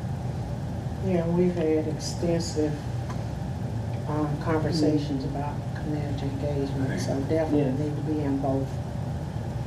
Yeah, that community engagement, it could, I know sometimes on the part of the institution, kind of hold things up and make things go slow.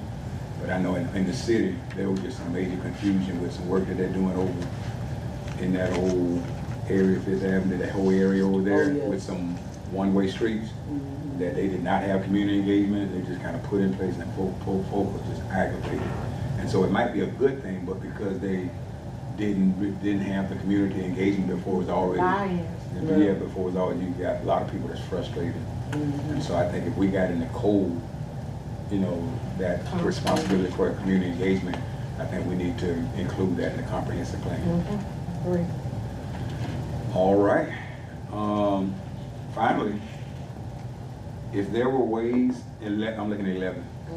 If there were ways in which Alachua County is planning for equity that are not reflected in this plan and not captured by this evaluation, yes. Staff response is yes. Good point here, number B. Are they hiring? Did they ever? That's my question. They She's been gone about a year. equity manager, so because the answer was Probably trying to figure out something else to call it other than equity. Yeah, because that's a bad word. That's- Taboo. Yeah, Kind of like, you know, not like, use yeah. that. Yeah, so Remember they said they were kind of rewriting and we kind of made some comments and they said, oh no, we're not replacing it. Right, I'm surprised. But it's been a while. Because I guess That was other when the people HR just do a was search and they look for those That was when words. the HR was presenting that night, Yeah. the department. Yeah. Yeah. Lottery County has hired its first equity manager, created. That's, Lottery Yeah. County has hired its first equity we'll manager, redact created that in out. Beach to help guide staff. The equity manager wrote Lottery County's first county-wide community engagement plan. Additionally, Lottery County and growth management taking steps to advance equity. I agree they are taking steps, but we need a manager. We need a Somebody person. We need Yes. somebody specifically with that we need something, as responsibility. you said, we need Hired some the boots first on the one, so ground. who's the next one? Heather, They hired the Heather, first one, but who's the next one? Right. right, Heather.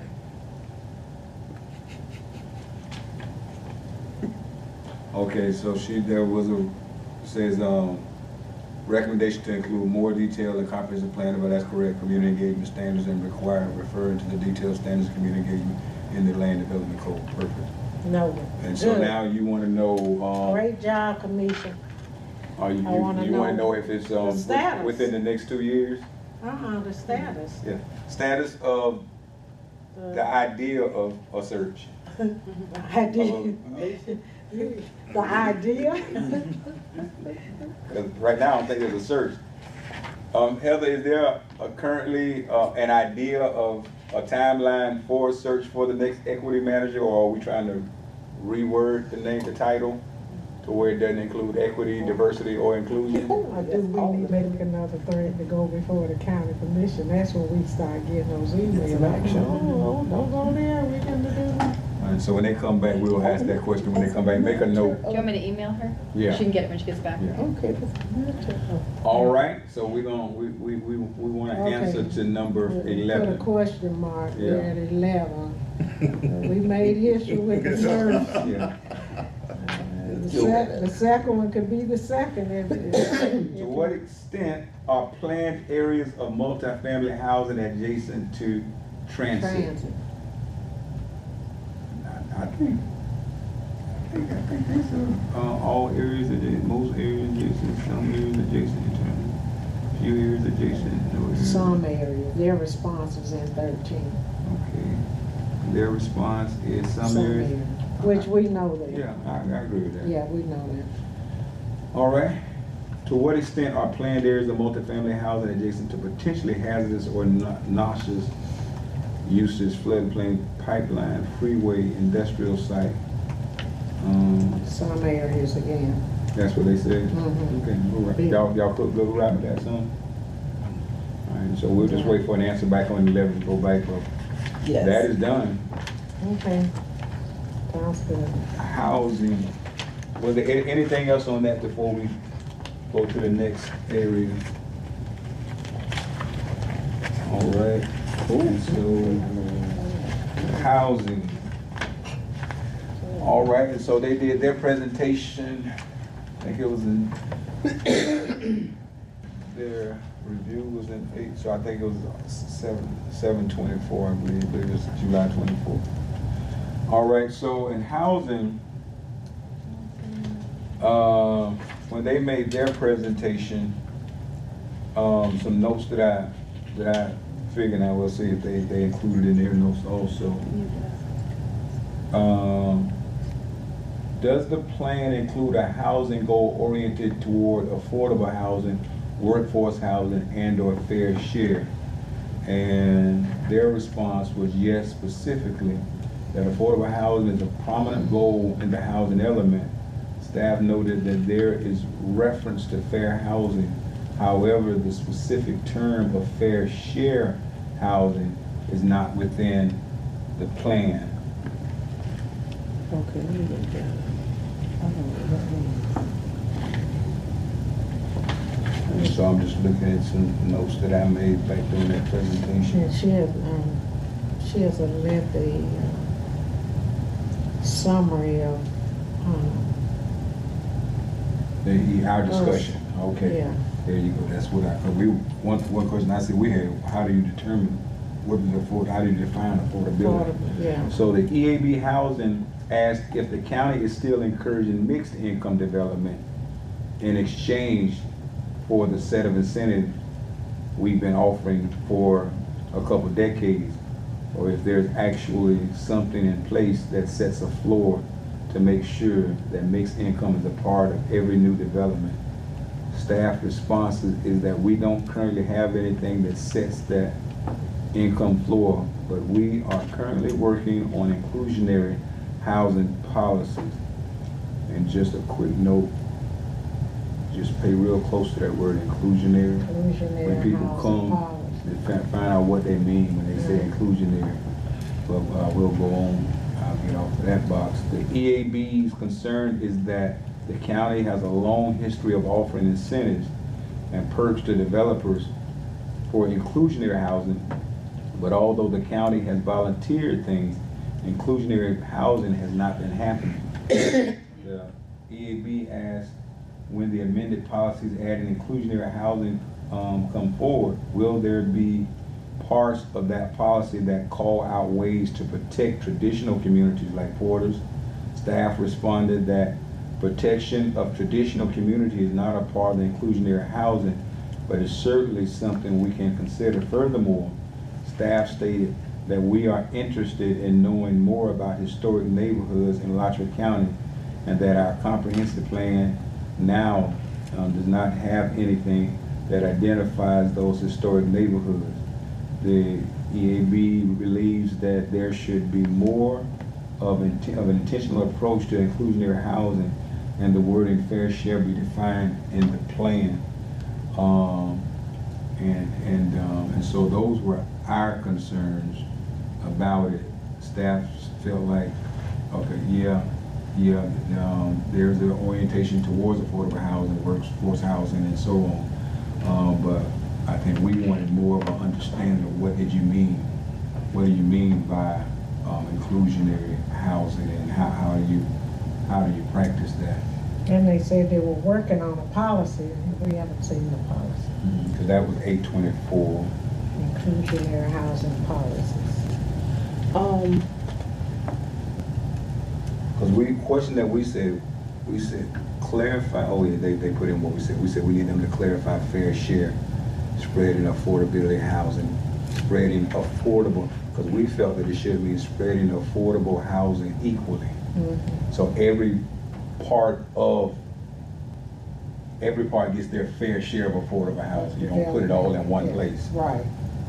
But I think they're saying that word wasn't used, but we wanted to make sure they didn't put it all in one concentrated area, all the affordable housing. And I think that's beneficial because you're putting people that probably have the highest need for resources. You're spreading it out and putting them near resources, and then not piling everything in one area to where the other resources that are needed, might not want to come because everything is concentrated in one area.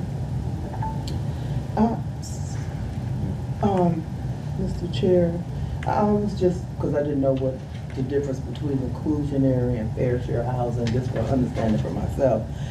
But I do see here that there is a toolkit, that has been used in other cities, like in New Jersey or whatever, that asks maybe 6 specific questions of developers and communities to ensure that things are meted out fairly and equitably. And maybe that's something that we could suggest, is that the county or whomever develop some type of a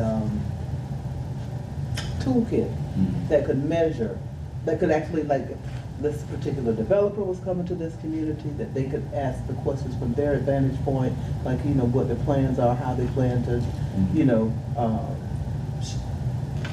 short, medium, and long-term plan, as well as the community itself. They could still, with the community engagement part, also have a set of those same questions to say, is this fair and equitable? Are we addressing infrastructure such as sidewalks or whatever the questions may be? But just maybe have maybe staff or whatever governing body that would be developing this plan and have some type of fair. Or approving the development? Yes, that it have a, because there was one with environmental justice that I remember that a couple big communities used, especially in New Jersey. We used it in our neighborhood when it came to the fairness of implementing this industry. But this one here, I'm trying to read it, but there's one here, it's called,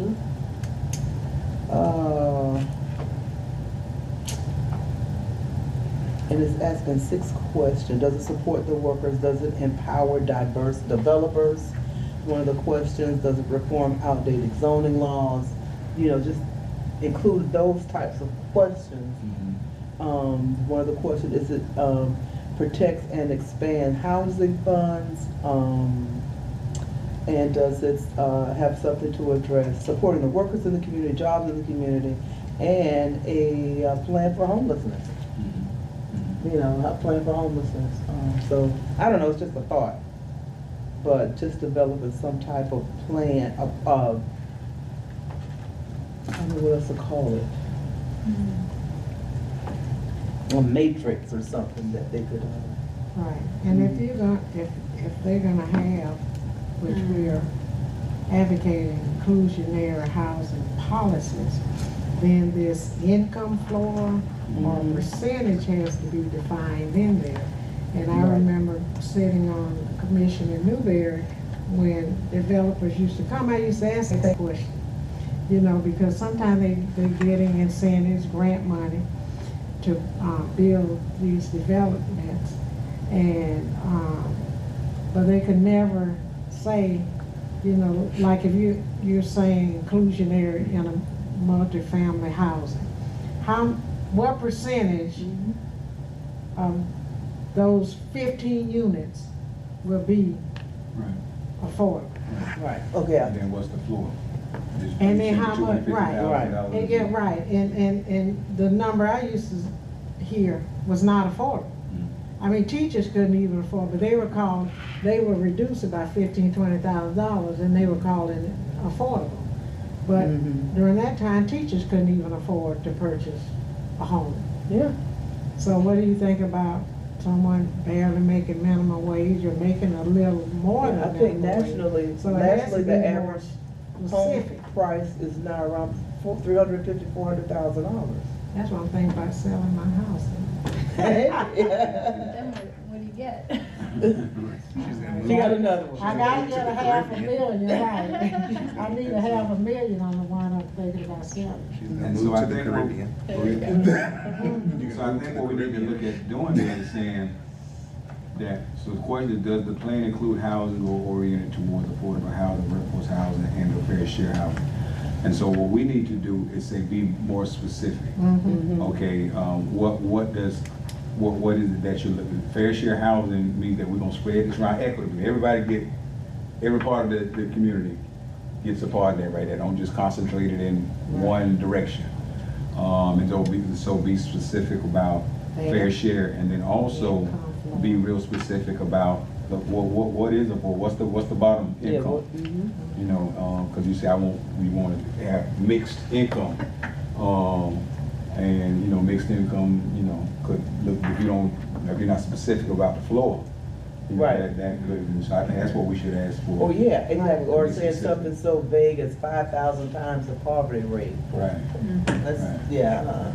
So ask to be more specific in that policy right there, about what is fair share and what's the floor. And the income, we're talking about mixed income, but they already have that wording, but they're not specific and they just say mixed income. I think with the income, I don't know if this addresses that, they separated out low income, extremely low income, or very low income and extremely by percentages. So maybe they've since specified the income differences, but it doesn't seem like there's any, like how many units are dispersed or percentages for the fair share. So, but in the policy, it does say Yeah, so when you're much. talking about the floor, I think that's what you mean, right? Yeah. Of like being specific about what does that mean? What does that dollar amount mean for Right. people? We And still don't know Yeah. If in the policy, what percent, how many of those, and what are you talking about? Right. How many? And then I In think order, that- in that's order for it to be negotiable. truly fair share, it should be all communities provide equitable housing. All because- new developments. Because Upcoming. that's the language that's used at state levels, so. Because if you got 10 applications, all right, and you've already approved 6 in Southeast Gainesville, you can't put no more in Southeast Gainesville. And so you gotta, this has to be dispersed. And so that 6th, 7th application, you've already gone beyond what you should have gone. And so that 7th application, these are your options. You got Northwest, you got North, you got Southwest, but no more can come over. It's too concentrated over here. And so that fair share said you can look and say, what have you already approved in the last, whatever the time limit is, and so there's no more that can come over here. And so these are your options, developers. These are other areas where you can put this plan. Yeah, so But it's no a more can come over here. proportion in all communities, Right. that's what makes it fair share. Right. We have a comment Go ahead. in the chat. Okay. The county did adopt, did adopt inclusionary housing policies into the comprehensive plan 2025. We have a couple potential developments in the pipeline that will now be subject to those policies. Also, the plan currently addresses the dispersal of affordable housing, what you are calling fair share. Okay. All right. So at least- we late, but we at least on the same page. Yeah, well, we, Discussion's always I guess relevant. we'll Those go stuff that we've been talking about in our meetings, that actually, they're actually, yeah. because at one point we were thinking we were wasting our time, so that's good. So I guess we'll need to Follow up on look Yeah. at the I think we still want to comprehensive talk about plan. that affordable, what does that look like, that floor? Right. You know? Yeah. And I think that the percentages, that might be a negotiation between the developer and the county. Yeah. But Yeah, the percentages are like 80, 50, 30. If I may, this is Ivy Bell on Zoom. If I may address that concern, those percentages refer to the way affordability is determined. So we have to use those percentages. 30%, someone making 30% of area median income is considered extremely low income. And so those definitions are prescribed by state law. So we have to use those percentages in our comprehensive plan. Okay. I guess, answer this for me, so what I was speaking of is the percentage of the development that goes to affordability. Okay. They talk about mixed income developments, and so Right. how do you determine what percentages goes to the whatever level of low income, what percentage, how do you determine those percentages in that agreement? So for our inclusionary policy that was adopted just last year in 2025, we specify the percentage of the number of the percentage of units that are being developed that have to be affordable to people or households with incomes at or below 80% of area median income. And so I'm being a little vague because our inclusionary housing policy is very tailored to Alachua County and our situation. And that percentage is going to vary depending on what the development is, whether it's being developed as a traditional neighborhood development or a transit-oriented development. So those numbers are going to change based on, what our policy does is we have found what developers want, and we found a way to exchange affordable housing for what they want. Okay. So that one size fits all just would not work here. So we Makes sense. finally been able to find something that is appealing. Okay. So I think what we should do as a board is the things that we've had, the conversation that we've had in our meetings, and that today we were even talking about is important, but we found out that it's already being implemented. We don't put, I think we're not gonna list it as a recommendation, but I think we do need to give a commendation for doing that. Right. And so that this was something that we felt was important also, again, having that you've already done it. And so I think those things, we should give a commendation on it to show that this was something that we wanted done, and we appreciate you for jumping ahead of us. Absolutely. Yeah. Okay, Sounds good. sounds good. Great, thank you. Thank you. All right. 2, does the plan include, yeah, read that, yes. Does the plan include implementation steps for the goal? Yes. And I'm saying yes quick, but it might, yes, if y'all feel no one step up and do the implementation steps have responsible parties attached to them? Yes.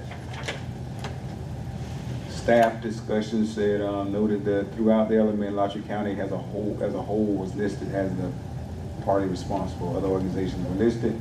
However, in the context of partnership, you gotta have somebody to take ownership, and so that's Alachua County. Right. Do the implementation steps have a timeline attached to them? So from what I'm hearing, they've already been implemented. We got 2 in the pipeline. Yeah. Implemented, 2 in the Okay. pipeline. So that's already work that's been done. Does the plan define affordability anywhere? Yes. Affordability defined definition that comes from, she told us, from the state statute. Does the plan include another goal specifically related to equity? Yes. This plan the plan uses the catch-all term, special needs housing. This term is used specifically to include goals and actions aimed at providing housing opportunities to groups without regard to race, color, ancestry, sex, age, disability, housing status, national origin, etc. Although the term equity is not specifically used in this element, it is under the equity umbrella. It just doesn't catch people's Google search. So understood. Flies under the AI radar. There you go.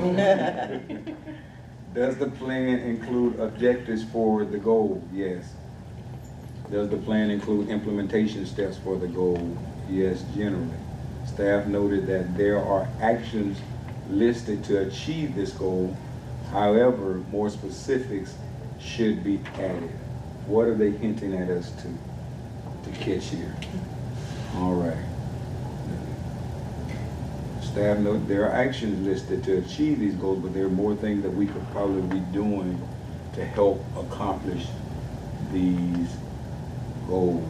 And the goals that we're talking about is the conversation we had about affordability, and kind of we've adjusted some things specifically. She said for Alachua County. Are there things that we should see that we should be doing in addition?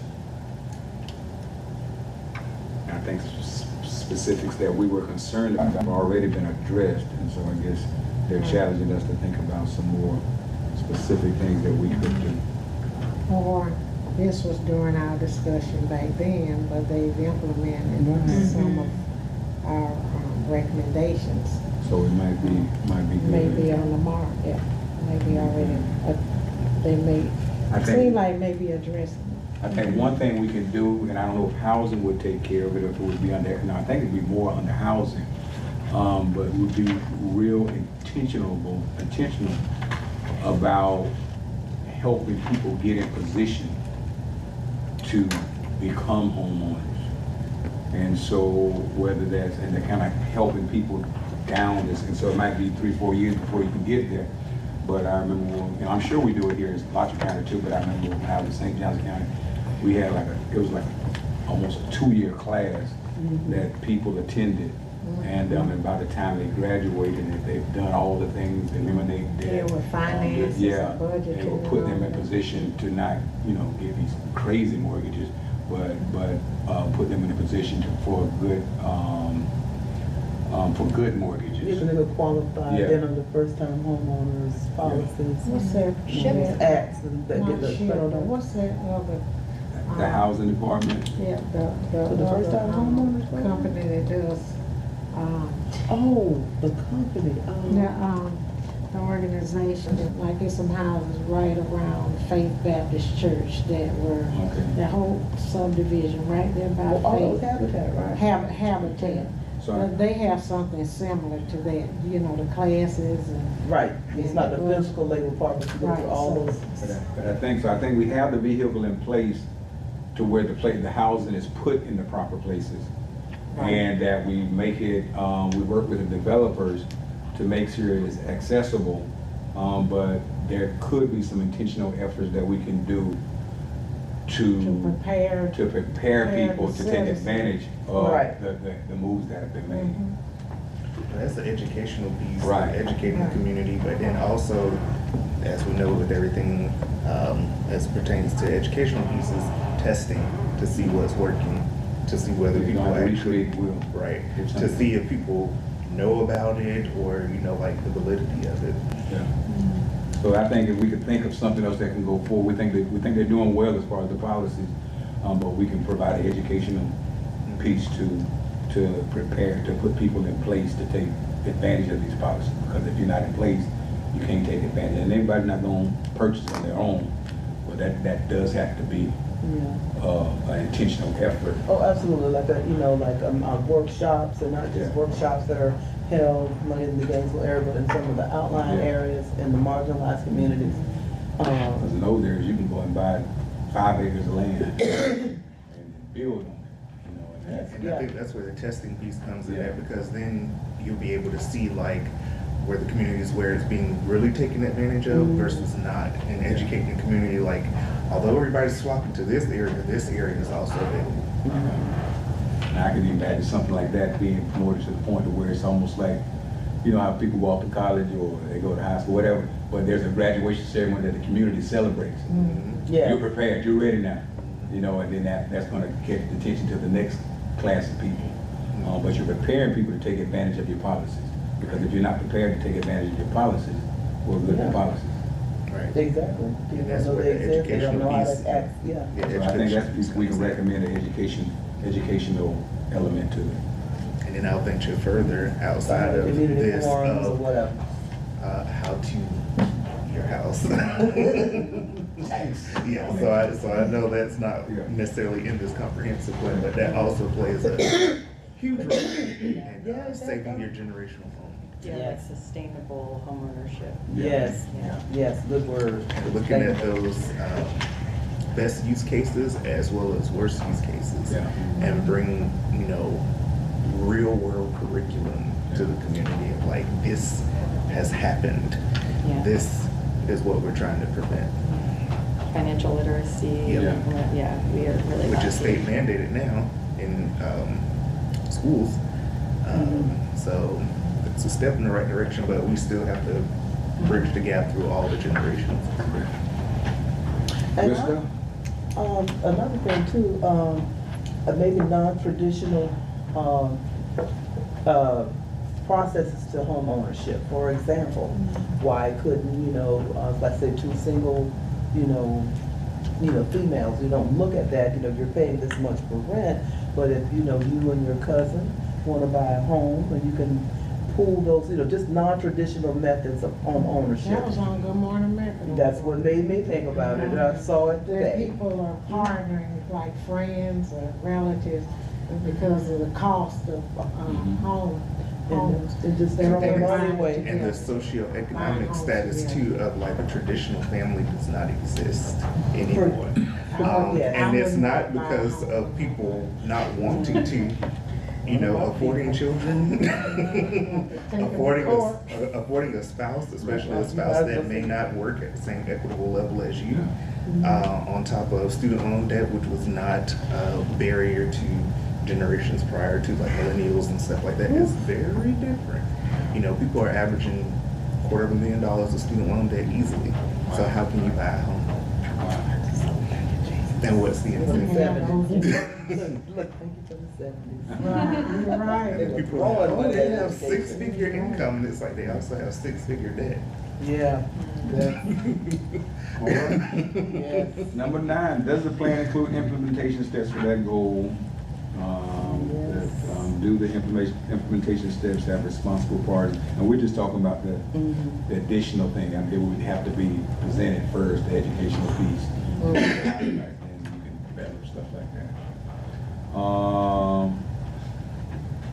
In that response, that said, do the implementation steps have responsible parties attached to them? Yes, again, staff noted that Alachua County is listed as a responsible party, who got to, hold responsibility to whom must give much required. EAB discussion at EAB asked for clarification on whether organizations like the Housing Authority, NHDC, and Habitat are listed. Staff responded to this question in the affirmative. So they are part of it, but Alachua County is the one that has to bear the weight of those responsibilities. Implementation. Do implementation steps have a timeline attached to them? They said no. I need to move my car. They said you need to move. I think so. Say 2 hours. We're at that. I'm sure I got a ticket. That's what it said, but it let me pay for 3. Yeah, I paid for 3 too. So, I'm just saying, they had a contract with Passport, they let me pay for 3. And I have proof. Yeah, that's what, yeah. Do you want to move your car? I did 3. Well, I'm in because I still have my temporary handicap sticker. So I'm in No, you're good. They won't. You're good, Brian. If you ain't No, we put that here. Yes, they They're not gonna miss it. They're not gonna miss it. All right. Oh, okay. I'm just gonna Just don't call stand me. on faith. Just don't call the chief and mention my name. I am. I know all your names. So it's all right there. Just don't call the chief, call somebody else. So there's no timeline with what we talked about. Okay, right. But does the plan recommend adoption of inclusionary zoning recognition of any kind? And we've already had that conversation, yes. Does the plan recommend increasing? I think a lot of it's about the plan. We've already seen that they kind of put it in motion already. Pastor, Yes, ma'am. they also noted our last discussion at the bottom, recommendation to educate.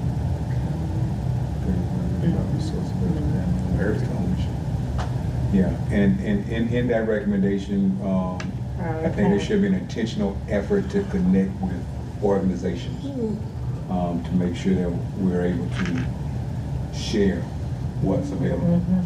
Right. Yeah, Well, and they say prioritize bringing the information to the people. yeah. Regular So, housing. you got it right, Commissioner. Perfect. C, that's commission, okay. All right. Thank you. All right. Let me see here. 14. Does the plan recommend increasing the amount of land planned for multifamily housing? No. They able to find that land and Staff noted that the live local action and TOD, TND can be achieved this goal. However, there is no policy within the housing element that says the county should increase the amount of goal. Our discussion was that staff should change the wording of this question from increasing the amount to reserve land set aside for. Another member asked about the county's policy of one home on a minimum of 5 acres, particularly as it can halt affordable housing. This member stated that with the consideration to the environmental reasons, if the requirements were a bit less stringent, then that we understand where they're coming from, the more land, the price of the housing costs, but we do have to balance the protection of the environmental resources and the rural area. Staff mentioned that in our comprehensive plan, we have goals that call for protection of rural areas and the protection of agricultural lands. Also, staff mentioned that there hasn't been much conversation about reducing that one home on 5 acre requirement, but it is certainly something we can look at and bring into the report. Well, I know that was something that I know, it has your name written on Doesn't it. it? You see how I looked at it? That- all over it. Well, they say that this is, they haven't looked at it, so maybe it's. And then you have to realize homeowners, if they willing to sell 5 acre tracts or develop them, 5-acre tract, they should be their right, really. If you know your property. Oh, yeah, that's not even an That's issue what I for see, me. you Yeah. know, in the It's the rural fact, areas. but let's say if you had a family member that had, 15 acres or whatever, and they wanted to give, you would have to give, I don't know, Five. yeah, you'd have to give 5 for this person to build a home.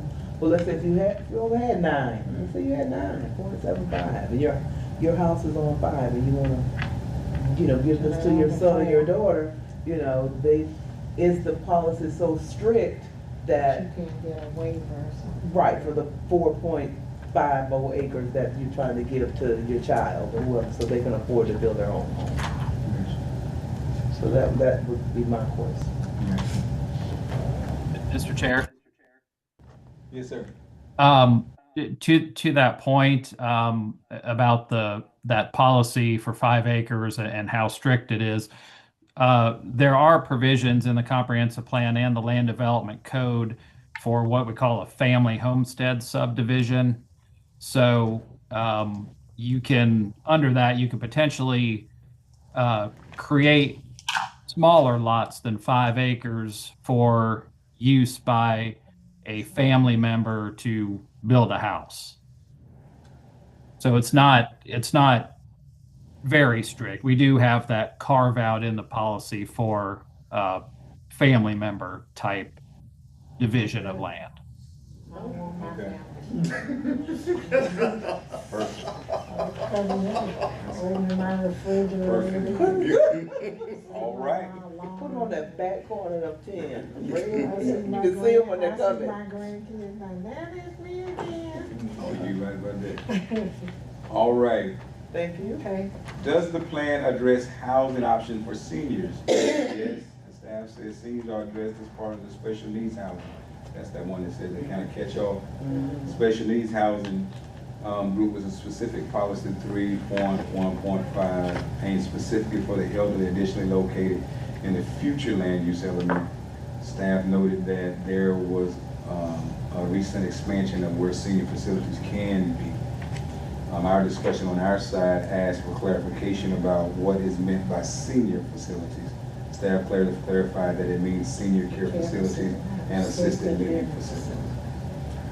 All right, 16, does the plan promote mixed income neighborhoods or developments? And staff said yes, generally. Mentioned that there are indirect policies aimed at promoting mixed income neighborhoods, and we had that conversation a little earlier. And developments such as no minimum lot size, ADUs permitted, and many housing types allowed in neighborhoods. The above policies have the potential of attracting different people in different states of life and income levels to live in the neighborhood. Ultimately, many exclusionary requirements were removed. However, there is no direct policy mentioning the promotion of mixed income neighborhoods and developments. So it sounds like what they did, they put policies that kind of indirectly aimed at it without using the terminology. All right. Does the plan promote, that we just talked about that, does the plan promote walkability? Yes. That's in transportation. Does the plan recommend density bonuses or other incentives in affordable housing? That's the one I think where Ms. Negan talked about some stuff you find over in another area. So when we were talking about transportation and that you would need to have a certain density to make those paths available. And so I think this is another one to where our questions are answered. And so in this case, it's in housing, but we had a transportation question with connectivity, but housing kind of deals with it as it relates to density. Does the plan recommend accessory dwelling units? Yes, specifically. Does the plan address supportive housing or transitional housing? I think that's what you just talked about. For the county. Yes, the plan includes actions and objectives aimed at addressing concentration of poverty in housing. Staff noted that they will examine the prominence and clarity of these policies, goals, and objectives. I'll be interested in knowing what ways for the county are addressed other than a partnership. I think the county does have a partnership with the city with the Grace project. But if there are any other areas in the county other than the Grace project, we're addressing that. And if so, like what are the ways other than the Grace model? If there are other ways that are addressing this other than the Grace model. Well, do you think that, the habitat and those other ones they mentioned earlier? Actually, if I can interrupt again, Certainly. this is Ivy Bell. I just wanted to make you aware, the county has, in addition to a partnership with Grace Marketplace, the county has actually purchased 3 different properties and converted them to single room occupant housing for transitional housing. So they've done that with 3 separate properties over the past 5 or 6 years. And so does a county department manage that, or is there? Yes, Okay. it's the Department of Community Support Services, Okay. which is where the county's housing programs division is located. Okay. Perfect. Okay, that's what I wanted to know. If we had some models that were out there. But I think the Grace model is fine, but that's really emergency. And I was out there doing something for them, doing a memorial service for some homeless people that had died a couple weeks ago. And man, it's a model, and it provides, you know, certain levels of safety, but it's not necessarily a model that we want to keep duplicating. So I think this transitional housing is, what do they get? 2 years? Is it 2 years, or what is there a time limit on it? I do not know the time limit, but I do know that each unit comes with complete wraparound services. They address mental health needs, physical health needs, training, job training. They address every anticipated need you can think of. Is it the county or the city that's doing that purchased the hotels down south on 441? That's Alachua County. Okay, how is that planned to operate? That will be operated as the transitional housing that I just described. It will be single room occupancy. And I believe one of the hotels may be converted to larger units that would accommodate, you know, a family. But the model has been for kind of like an efficiency type apartment. And they have that wraparound services that you mentioned?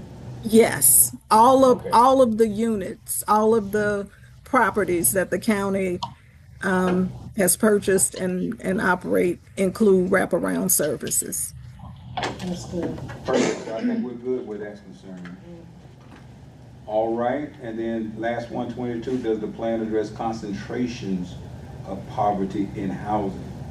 Staff said yes. The plan includes actions and objectives aimed at addressing concentrations of poverty in housing. Staff noted that they will examine the prominence and clarity of these policies, goals, and objectives. It sounds good, but I wonder, and the county doesn't really have to deal with gentrification, because I know gentrification fixes those issues in the city, but it don't fix it. And so I would even be interested in knowing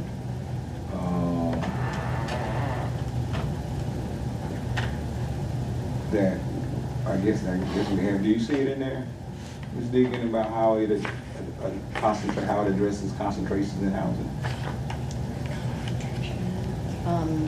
Well, I'm just doing a search and find on words in the plan and housing component, and so I don't see the word poverty used. I don't see the word concentration used.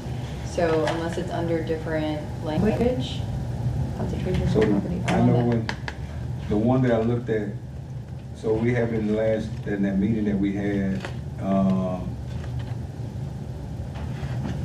and I didn't, okay, so I know I didn't make any special notes on that piece right there.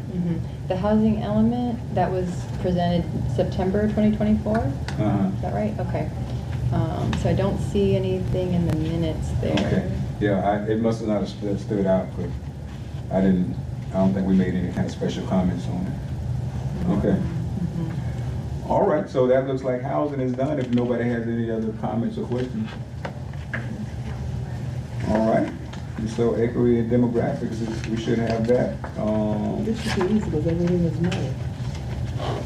And so we've done transportation, we've done future land use. Everything on that one is They money. say We've done housing and housing. community health, they don't say, Community health. It's on number 30, Equity page and 30. demographic analysis. page 30 in the notebook. I mean, Oh, yeah. my word. Also, all of these are still dealing with housing and record. Also, this has some that's not necessarily on our agenda. Right. Oh, Equity and demographic analysis. right. And That's not on the historic- agenda? Not Oh, because all of today. those responses That's are gonna no be anyway. next. Go all the way back to 30, page Yeah. 30. Third? Fine. Public facilities, I guess these are some recreational. And Miss, We can, there are mechanisms, and to clarify, is Aquan home? yeah, Transportation, land use. So on the yeah, community the health last time I element? called on, huh? The community Oh, health yeah. element? So let's that's the. go and deal with the one community that's in that element and make a, community Okay. health element and make a note that on pages 12 That's through 29, that we need to, Yeah, equity, deal, recreational. we need to put public. those on the agenda. Right. Right, okay. Okay. Unless I'm misunderstanding how they fit into Yeah. what's on the agenda. The order. They're different. All right, so And on page I'll 30. put a little pin in that, Yeah, and we'll go to community health. So community health synopsis, community health disparities can be attributed in part to design and planning. Our definition of community health is broad and emphasizes our goals to ensure that everyone has a fair and just opportunity to be healthy. This requires a willingness to address racial and social inequity by removing obstacles to health such as poverty and discrimination, and their consequences including powerlessness and lack of access to good jobs with fair pay, quality education, and housing, safe environment, and health care. We have seen that communities that face the worst health problems such as asthma, cancer, obesity, psychological well-being, and premature death are likely to be concentrated in neighborhoods that are also experience a host of other social and environmental inequities. Public health officials are, including all those stoves in our neighborhood and liquor stores and all that. Public health officials are partnering with urban planners to aid in addressing these complex and interwoven issues that undermine opportunities. Both professions recognize place inequities such as residential segregation, urban divestment, over-policing, and environmental justice function as societal detriments of health that may help explain inequitable distribution of death and disease across population groups. It is also important that we recognize that systemic and institutional racism were historically accepted in the urban planning profession and codified through zoning exclusionary and other land use efforts that increase the separation of wealthy and the poor. Oftentimes, areas where the poor and or marginalized communities reside are subject to limited or no transit, increased pedestrian fatalities, reduced access to healthy food, reduced access to essential businesses including care facilities, reduced social and economic mobility, reduced quality of life, reduced access to home and public space like parks and trails, reduced access to urban forest trees, increased policing, increased exposure to hazardous and particulate pollutants, and are more likely to live in areas where exposure to harmful pollutions are prevalent. The African American community specifically is more likely than any other race to be energy insecure, unable to meet their baseline energy needs. Additionally, older adults and people walking in low-income neighborhoods were more likely to be killed than any other population. So number one, does the plan describe on community health? Let me turn my piece to that real quick.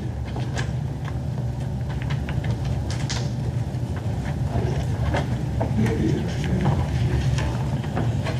there. All right. Does the plan include a capacity building initiative within planning institutions and communities to support sustained engagement, participation, and leadership by community members? And the answer is no. All right.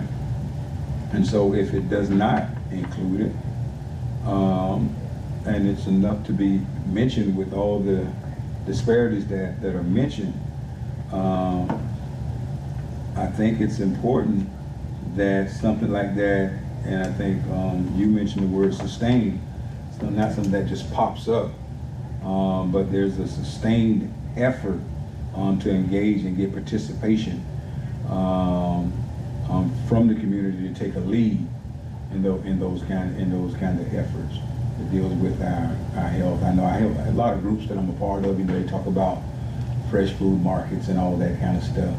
And but I think there should be an effort in collaboration with other organizations to get some kind of sustained approach. I know even like from my church, and it's just a church, but we just implemented a change in the types of food that we eat a lot. We just implemented, the types of food that we are and are not going to serve. Yeah. And so I'm not saying everybody has to be a vegetarian like me, but there are certain foods that we just will not, because they create health issues. Yes. And so I think if we can begin to get buy-in from organizations, on a partnership that's like an everyday thing, not just a month. Right now we're on a Daniel fast, but that's just January. Mm-hmm. But a buy-in to where 365 days a year, there's a real focus on these issues. I think there's a lot of pieces in the community. I think I'm supposed to have a meeting at 2 o'clock today, which I didn't make. But there's a lot of pieces in the community that deal with types of food that we want to try to encourage in our communities. But I don't really think that because of the stuff that's approved, and then that lays over to zoning and all that kind of stuff, the kind of stuff that's approved to exist in our communities, it fights against efforts that we make.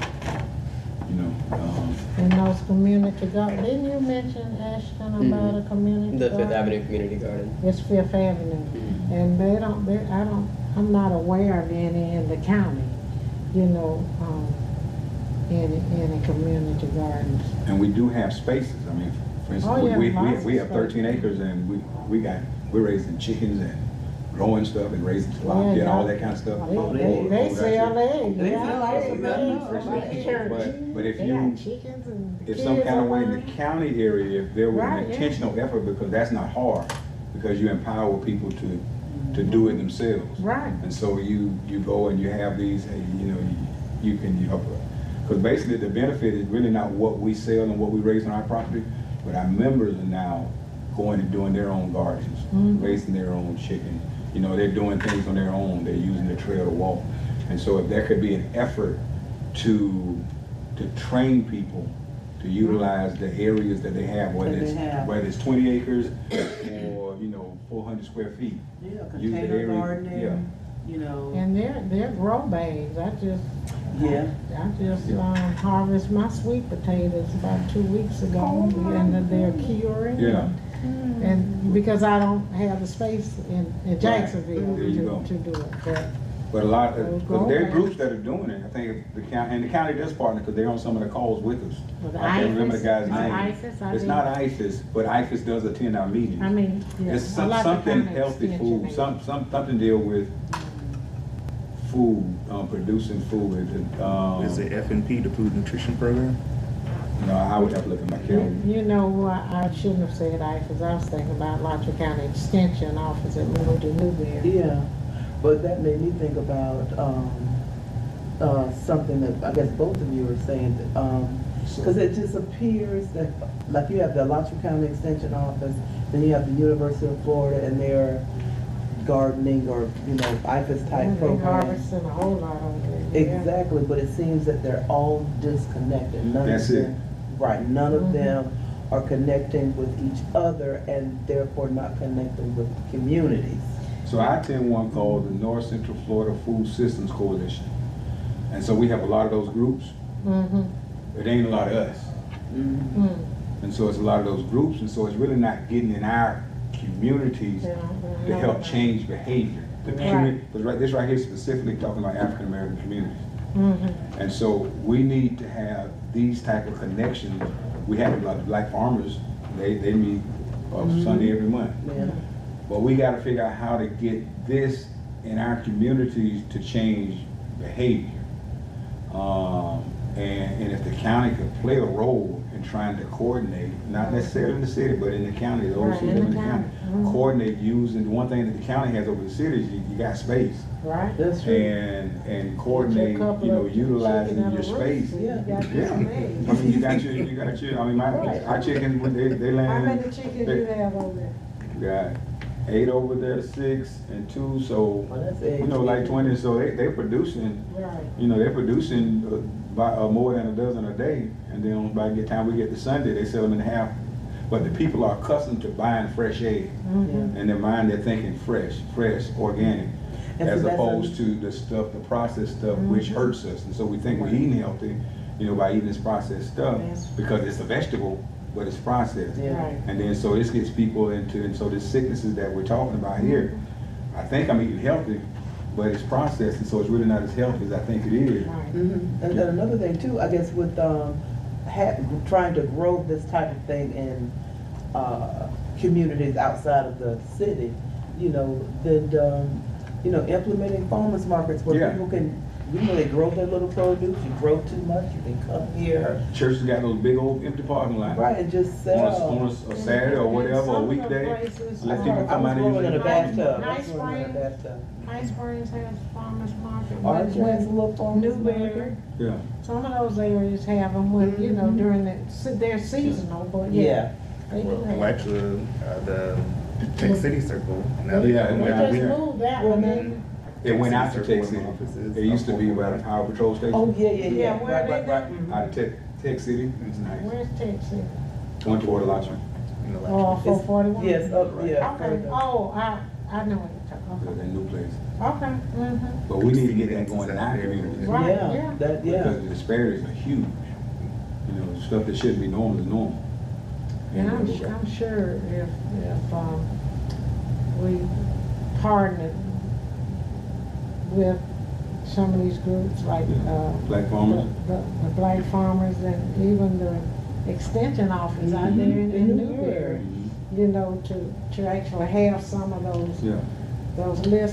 listening sessions or have some Right. educational sessions Forums and about workshops and how to grow forums. your own food or how, Because kids catch it quick. Right, oh yeah, they love it. And they Kids love it. love And then they love to eat it because they grew it. I went to go feed the chickens the other day. My granddaughter, she comes in there with me. And now we city people in that country.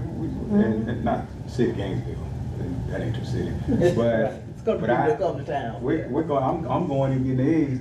I come out the house with eggs. I look back. My grandbaby, she got one of the little hen in her hand, and because they so familiar with it. So I think if we get our community familiar with this kind of stuff, make it touchable, I think we can create a brand new way of thinking. Yes. And so if the county can play a role in trying to help people pull those resources together, I think it's a good. Now the plan, I wouldn't know how to write the plan, but I'm sure there's a template out there. But the county has a person. There's a person that's always in our meetings with the county. I can't remember his name, but he's always in our You don't meetings, and think we he can come connect. for that extension office? Huh? You don't think they may have come from the county extension office? Because that's owned by the Yeah, I county? think his name is Ryan or something like that. But has staff that are dedicated to what you're discussing. It's Sean McClendon. That's his name. Yes, yes. So his staff, one of the things they're trying to do is establish a local food system within Alachua County, because the less traveling our food does, the better it is for us. Right. And so trying to promote that whole farm to table concept. And they do a lot of things that you all have been talking about, working with the local farmers, getting them in touch with each other, getting them in touch with ways to distribute their goods within the county. So it's an entire office dedicated to doing just what you're talking about. Okay, so you already met the guy. Yeah, so yeah, we can kind of meet with, cause Sean's, he's already connected to groups that I attend. He's in 2 different groups that I attend. But the thing, they're not in our community. They asked me to come to kind of represent, but we need to really have a real strong push and representation in our community. But I think Sean could help us try to get that, and he probably didn't have to pull out, didn't have to be anything separate, but find a way to get us tied in to what's going on via Sean McClendon. He's in all the meetings I attend. So I think we should ask Sean McClendon's group, or ask him to maybe develop some type of sustainable plan to where the county can play a role in pulling everybody together. Sounds good. Number 2, does the plan disaggregate health data to understand disparities and equities based on specific communities? We just read everything that, yeah, we know what the disparities are. We just got to put a plan in place and understand that you ain't gonna see it next year, but you might see it in the next generation. But we got to put it together now. All right. Are we communicating with public health officials in an information exchange capacity? And they said yes. Staff mentioned that it is a matter of public health officials communicating with the county.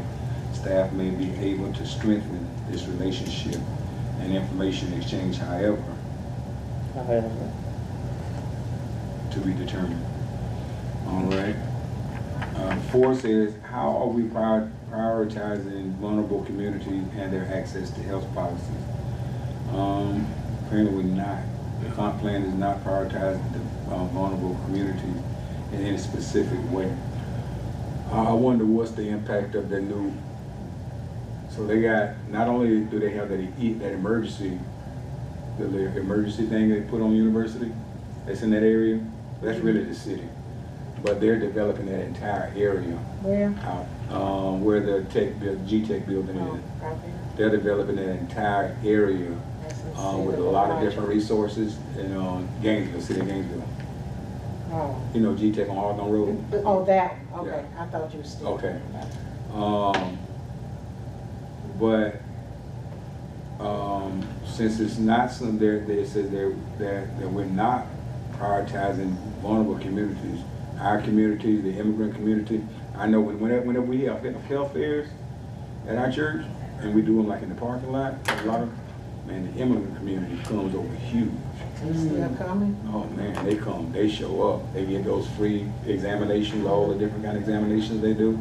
But I think all those different mobile sites, instead of like a once a year thing or whatever, if we had, we were able to, the county could help us, put together something to where in those vulnerable communities, if something done every quarter instead of every, once a year, I think something like that would be helpful. Well, we had one of those, we had at yours March 21st at Faith. At Faith? March 21st. And so like Free mammograms. when we have stuff like that right there, if we're able to collaborate so we can get the maximum participation. Like you say, you got free mammogram and the immigrant community comes out strong, but the black community doesn't really have a huge showing. And we can find out a way to to be able to get that into the minds of the people that need it most, that's showing in these disparities. Sound like we're already doing it, just we need to do it Get together. the people to access Yeah. the services too, because Yeah. they're free. So, Yeah. so the county doesn't necessarily have a plan for it, I think it's saying, but the reality is the work is being done, and maybe the county can help us Get the and Promote pull it together and promote it. And make it a comprehensive program. Yeah. And they can use the faith-based efforts through the church communities, because that's where people will know where things are happening and it's already a part of their everyday life. And so it cuts out the funds that the county really needs to put in. You know, there's some for marketing and stuff like that, but you already got groups that's doing it, that's putting it together, and then get those groups on your, you know, on your, you pull and identify the groups to where it might even be more than quarterly, you know. Might be, you know, it might be more than that once you pull everybody together, but then you get a better turnout. And so now you got 10 vendors show up, and then you only have, you know, 20 people show up. That's not good. But if we can coordinate and get more beneficiaries of the work, the county might be able to help us pull it The together. mobile health program, partner Yeah. with the health department. The UF have some amazing mobile trucks. I'm talking Equal dental, access all clinics, kinds, yeah. equal Even access the clinics. mobile stroke unit is like Yeah, stroke unit. the only one of its kind in the They're nation. they're coming March 21st, the stroke unit, mammogram, the cancer unit. Oh, wow, that Yeah, needs that's to be huge. promoted. You know, And so Like maybe the that waiting on county, the final. That model is being Flyer. duplicated throughout the nation for the mobile stroke unit. And the dental clinic, the dental Colgate sending us some dental kits to give to kids. so We're maybe, actually doing a healthy cooking class at that event where with kids. We're gonna have healthy food. Oh, y'all gonna give them the little red We pills got, and we chew? got a food truck that They does birthday, it. remember that? Gerard. yeah, big Dunkin', yeah. I'm sure y'all didn't do it. Yeah, we partnered with them. Oh, And they're gonna do it at ML King on Monday with the kids. Oh, okay. Like a portion of healthy snacks and have the ingredients and allow the kids. And so you got the work being done, and maybe the county might be able to just help utilize, not taking over, but helping get it out. Community Right. engagement. There's a comment about it. Recommendation for the county to partner with community organizations to publicize and assist in quarterly mobile site health fairs. Perfect, you got it. Go, Commission on top of it. Kanisha. Okay, commission, All right. yeah. Does the plan address food environments when discussing health equity? Is it specific about improving access to healthy food options? That's the piece that I think Sean can make sure we tied in. Right. Specifically They African got a American lot and of tied in. policies to Yeah. deal with it. Does the plan address goals to increase physical activity by ways of recreational facilities and increase proximity and quality? I know over at, just one that I know of, over at the Blue Center, those seniors, they keep those seniors pretty active over there. That's it. Over where? Yeah, that's the city, yeah. But- I slipped over, yeah. But just think about 34 senior centers, kind of thing, that's in the city though. So they saying that theirs is in their recreation element? That they have some policies in their recreation Yeah, element? and they may be talking about out there, High Spring? Jonesville, you know, Gotcha. that soccer field Yeah. and all that, I think that's owned by the county. Out there down from Public. Yeah, I know what you're talking Yeah. about. Does the plan address exposure proximity to environmental hazards in the form of industrial facilities that emit hazardous waste or other source of contaminants? Don't be freaking out every time you hear environmental. Look, that's, hey, that's It's my a bad yes. word. Okay, I see it. She- That's she- because she- we were influenced. She hear environmental and Her and Quanda. No. her and Connie and Michelle. Michelle. Michelle Yeah, Rogers. and Quanda, we're kind of on different ends of, you know, she embraces solar at all costs. Oh, okay. See, I embrace it too, but there has to be, gotta have some rules on that And thing. Quanda was on when we first got on. She was rolling Yeah. off this board when we came on, because I see her name is But she had to leave because she couldn't make the meetings. Yeah, Oh, okay. yeah. She dropped out like 3 months in. Oh, gotcha. So, yeah, specific, they have policies that speak toward environmental justice They too. and deal with heavy industrial. They had to get involved in a big fight. Wonderful. And so strategies were developed. 8, does the plan encourage more walking and biking by allowing mixed use or compact residential development, increasing sidewalk width coverage? And this one kind of mixes with the other conversation we had in transportation and housing, transportation and housing, how they kind of go together. So they say, yes, they're dealing with it. And does the plan require quick access to healthcare centers? No. No.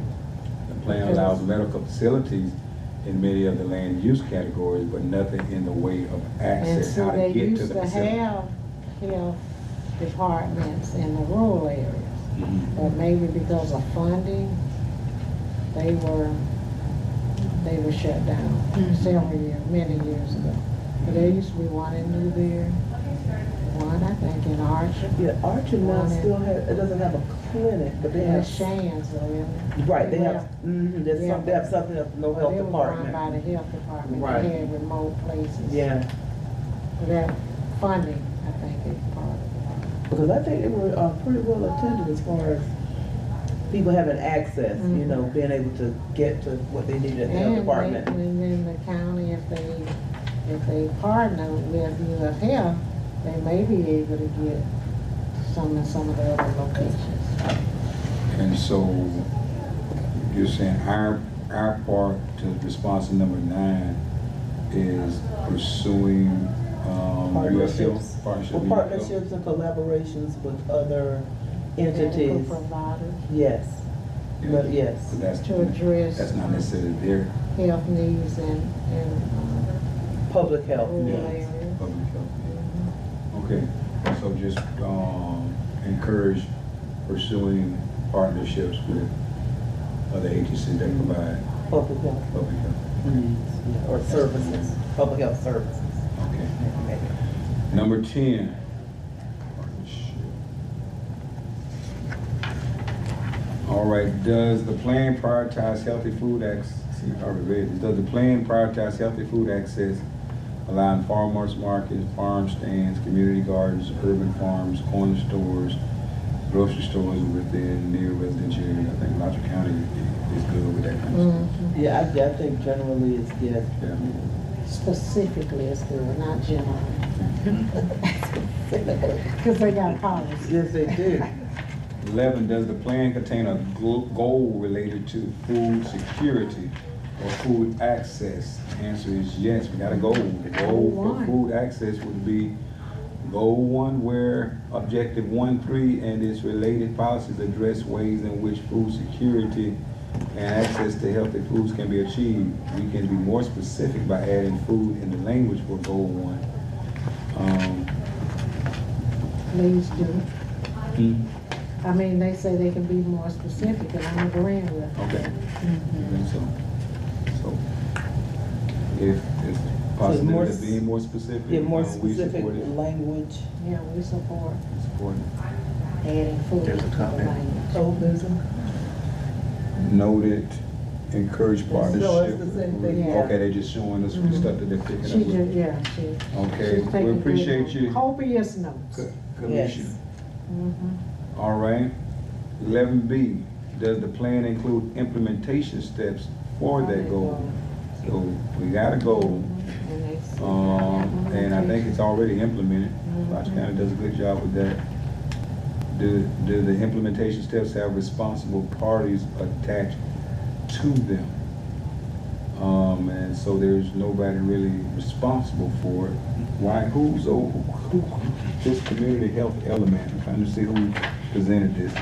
Seems like that department should be responsible for that. Community support services maybe should have, we got the health department, got community support Did we? services. I don't even remember that presentation. This presentation, I got it. They did this on February 18th, 2024. And so, seems like that department should be Let responsible. me see if I'm showing that. There's one presentation from Community Health from 4/17/2025. Okay, and that was 4/17/2025. Might be from the, Is there any, what are you reading from it?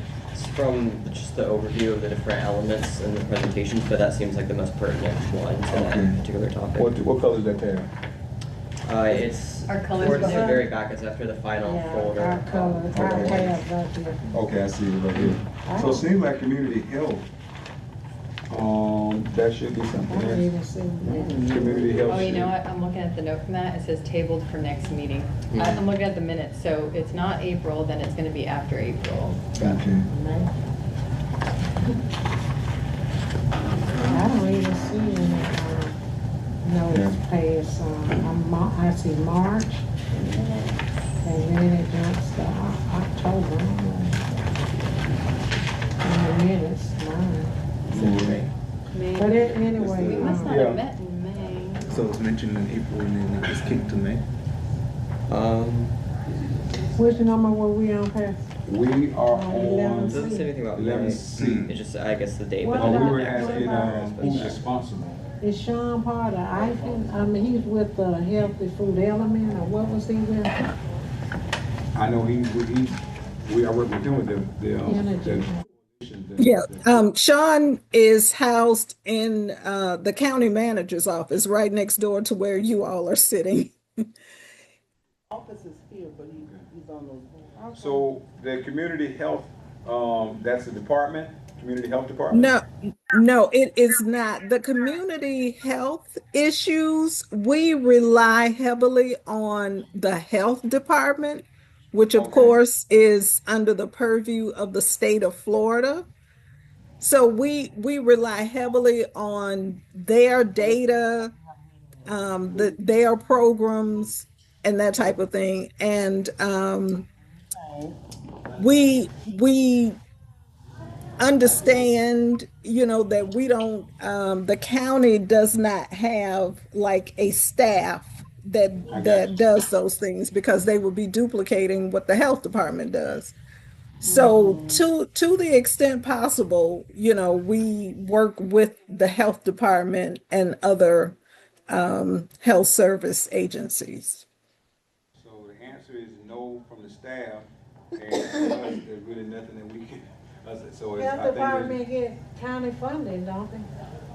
Yes, I mean, it's here to serve our county, but it's not under the purview of the county commission. so I think it's something that we just continue to get the data on and find ways to address. Yeah, so if we don't have a responsible party, we won't have timeline on Right. 11D. All right, so You all been so helpful, Ivy. I know. Kamisha. We are All right. here to assist. So what we did, we dealt with everything that was on our agenda today. It didn't appear that pages, the equity and demographic analysis, pages 12 through 29 was on our agenda, unless we're mistaken. And so that's something that we probably want to, because I'm assuming that for the next 2 or 3 months, 3 or 4 months, 3 months probably, that we're gonna have to do these kind of workshops to get through all the presentations that we've done. And so, the pages 12 through 29, those areas, I think we wanna push to the, I'm not sure if it's the next one, because in the next one, I know I wanna deal with, I guess we need to email, but I saw a couple departments that I really want us to deal with also. But I think equity might have been one of those areas. Do you think we can address maybe 2 at a regular meeting, our next meeting? Just maybe two. This kind of conversation, Mhm. we could try. Because we're not gonna have this, we're not having a regular meeting in addition to this, are we? No, that's what I'm this saying. is Thursday's No, meeting. I'm saying at the meeting. Right. Okay, we just deal with 2 at a time? Yeah, 2 Okay. and possibly 3. We can table if it goes too long, but. What do y'all think about that? Dealing with 2 of these? Kamisha's with us anyway. She's usually there in person with us. That work, Ivy and Kamisha? Heather and Yes, we will, between Kamisha, me, and Ben, we will, at least one of us will be available. okay. Yeah, because I think there's 3 in here today that we're four that we're skipping over. Community public engagement. Historic resource, no, there's about 6 of them. So, We ain't done environment. Yeah. We'll do that on a day that. Jerry, I won't be here in Board March. member Jerry. Board member Jerry will be I may- absent in March. okay, I may not be in. all right, so Y'all can address My it husband then. got knee surgery. So we will communicate by email the next 2 that we'll put on our next board meeting and just kind of work our way through it like that. And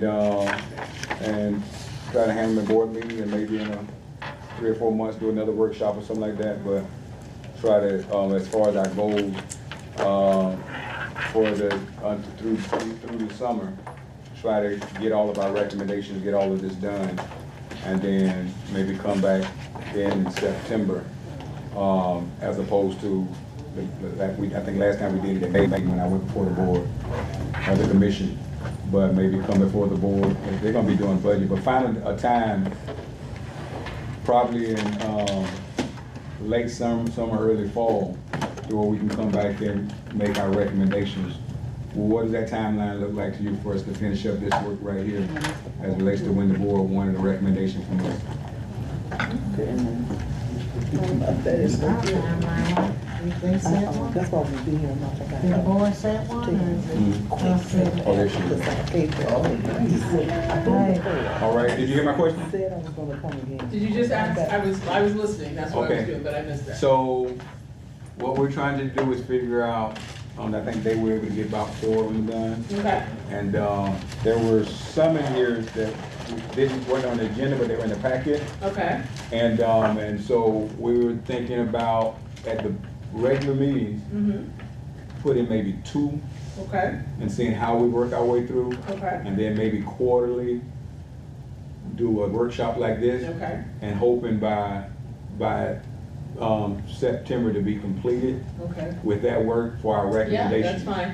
Now, do you want to choose, you want to tell us what the next 2 are, or you want us to just We choose? don't- Yeah, let us choose. Okay, tell us the what you next, want the to next do. 2 And we're gonna have a meeting in February? in February. Okay, tell us what those are, we'll get that on the agenda for those 2. All right. And the board of county commissioners don't really have a timeline from us, right? We're setting up the timeline. Yeah. Okay, That's good. just say we want to take one and All right. then So some. go ahead and tell us what you want to do, and we'll get that ready for, If you want to do the equity one, right? The Yeah, next the- 2, equity and demographic analysis and community public engagement. Okay. Okay. We talked a lot. And that seems pretty They easy. do. So those 2 right there, the next 2. equity. And then Equity and engagement. demographic. Okay, that's fine, we'll get that in the notes, so we'll do that. And the next meeting is scheduled for, you guys look at our calendar, Third Thursday. February, it's the 2nd Thursday, so February 12th? 19th. Just the third, 19th, third, that's the third, third. February 19th. 19th, yes. Yes, February 19th 5 o'clock. at 5. That's Yeah. not on my schedule, Well, but it's at 5. while you're looking, I won't be here for the March meeting. Okay, you will be here for the March meeting, okay. So, February 19th at 5 o'clock, we'll be back over there at that, Okay. at that time. And I did get your question, Jarrell, so I don't have a great answer. It continues to, I don't know if you know what the question is that she asked me, I guess you already told her to ask me. The equity manager, that position is still on hold, hasn't been defunded, it's still a position. I don't think that we have to pretend that we don't know the situation we're in this state. Yes, it is difficult. Anything DEI related right now is under a lot of scrutiny. Are you looking at changing the title? Yes, we are. Good. That might We are help. looking at changing the That might title. help. And then, what the manager has consistently said, and though the board hasn't had, I don't know if they've publicly said anything, we're gonna do the things that we do, that we think that are right. But we're not looking to draw any undue attention, so are we probably gonna change the name from equity? Yes, but that doesn't mean it changes the function of what that position was doing. So, we are considering that, and so if that's how we're gonna move forward, that will be the way that it will. Actually, we'll find, I'll get a better answer for you by February, because the manager and I are Basically, talking we just about it don't wanna anyway, poke the but- bear right now. Yeah. We want to keep doing this work, and so we have to find a way to keep doing the work. Sounds good. All right, I'm not looking at my agenda, but I'm gonna adjourn this meeting Right, I don't have any more at comments. 4:05. Thank you. All right. Sounds good. That's much better than 5. I want to thank you for giving me some of Thank my you. money. All right. If you want to leave your books here and make sure you put your name plate in there, and we will keep it for you. If you want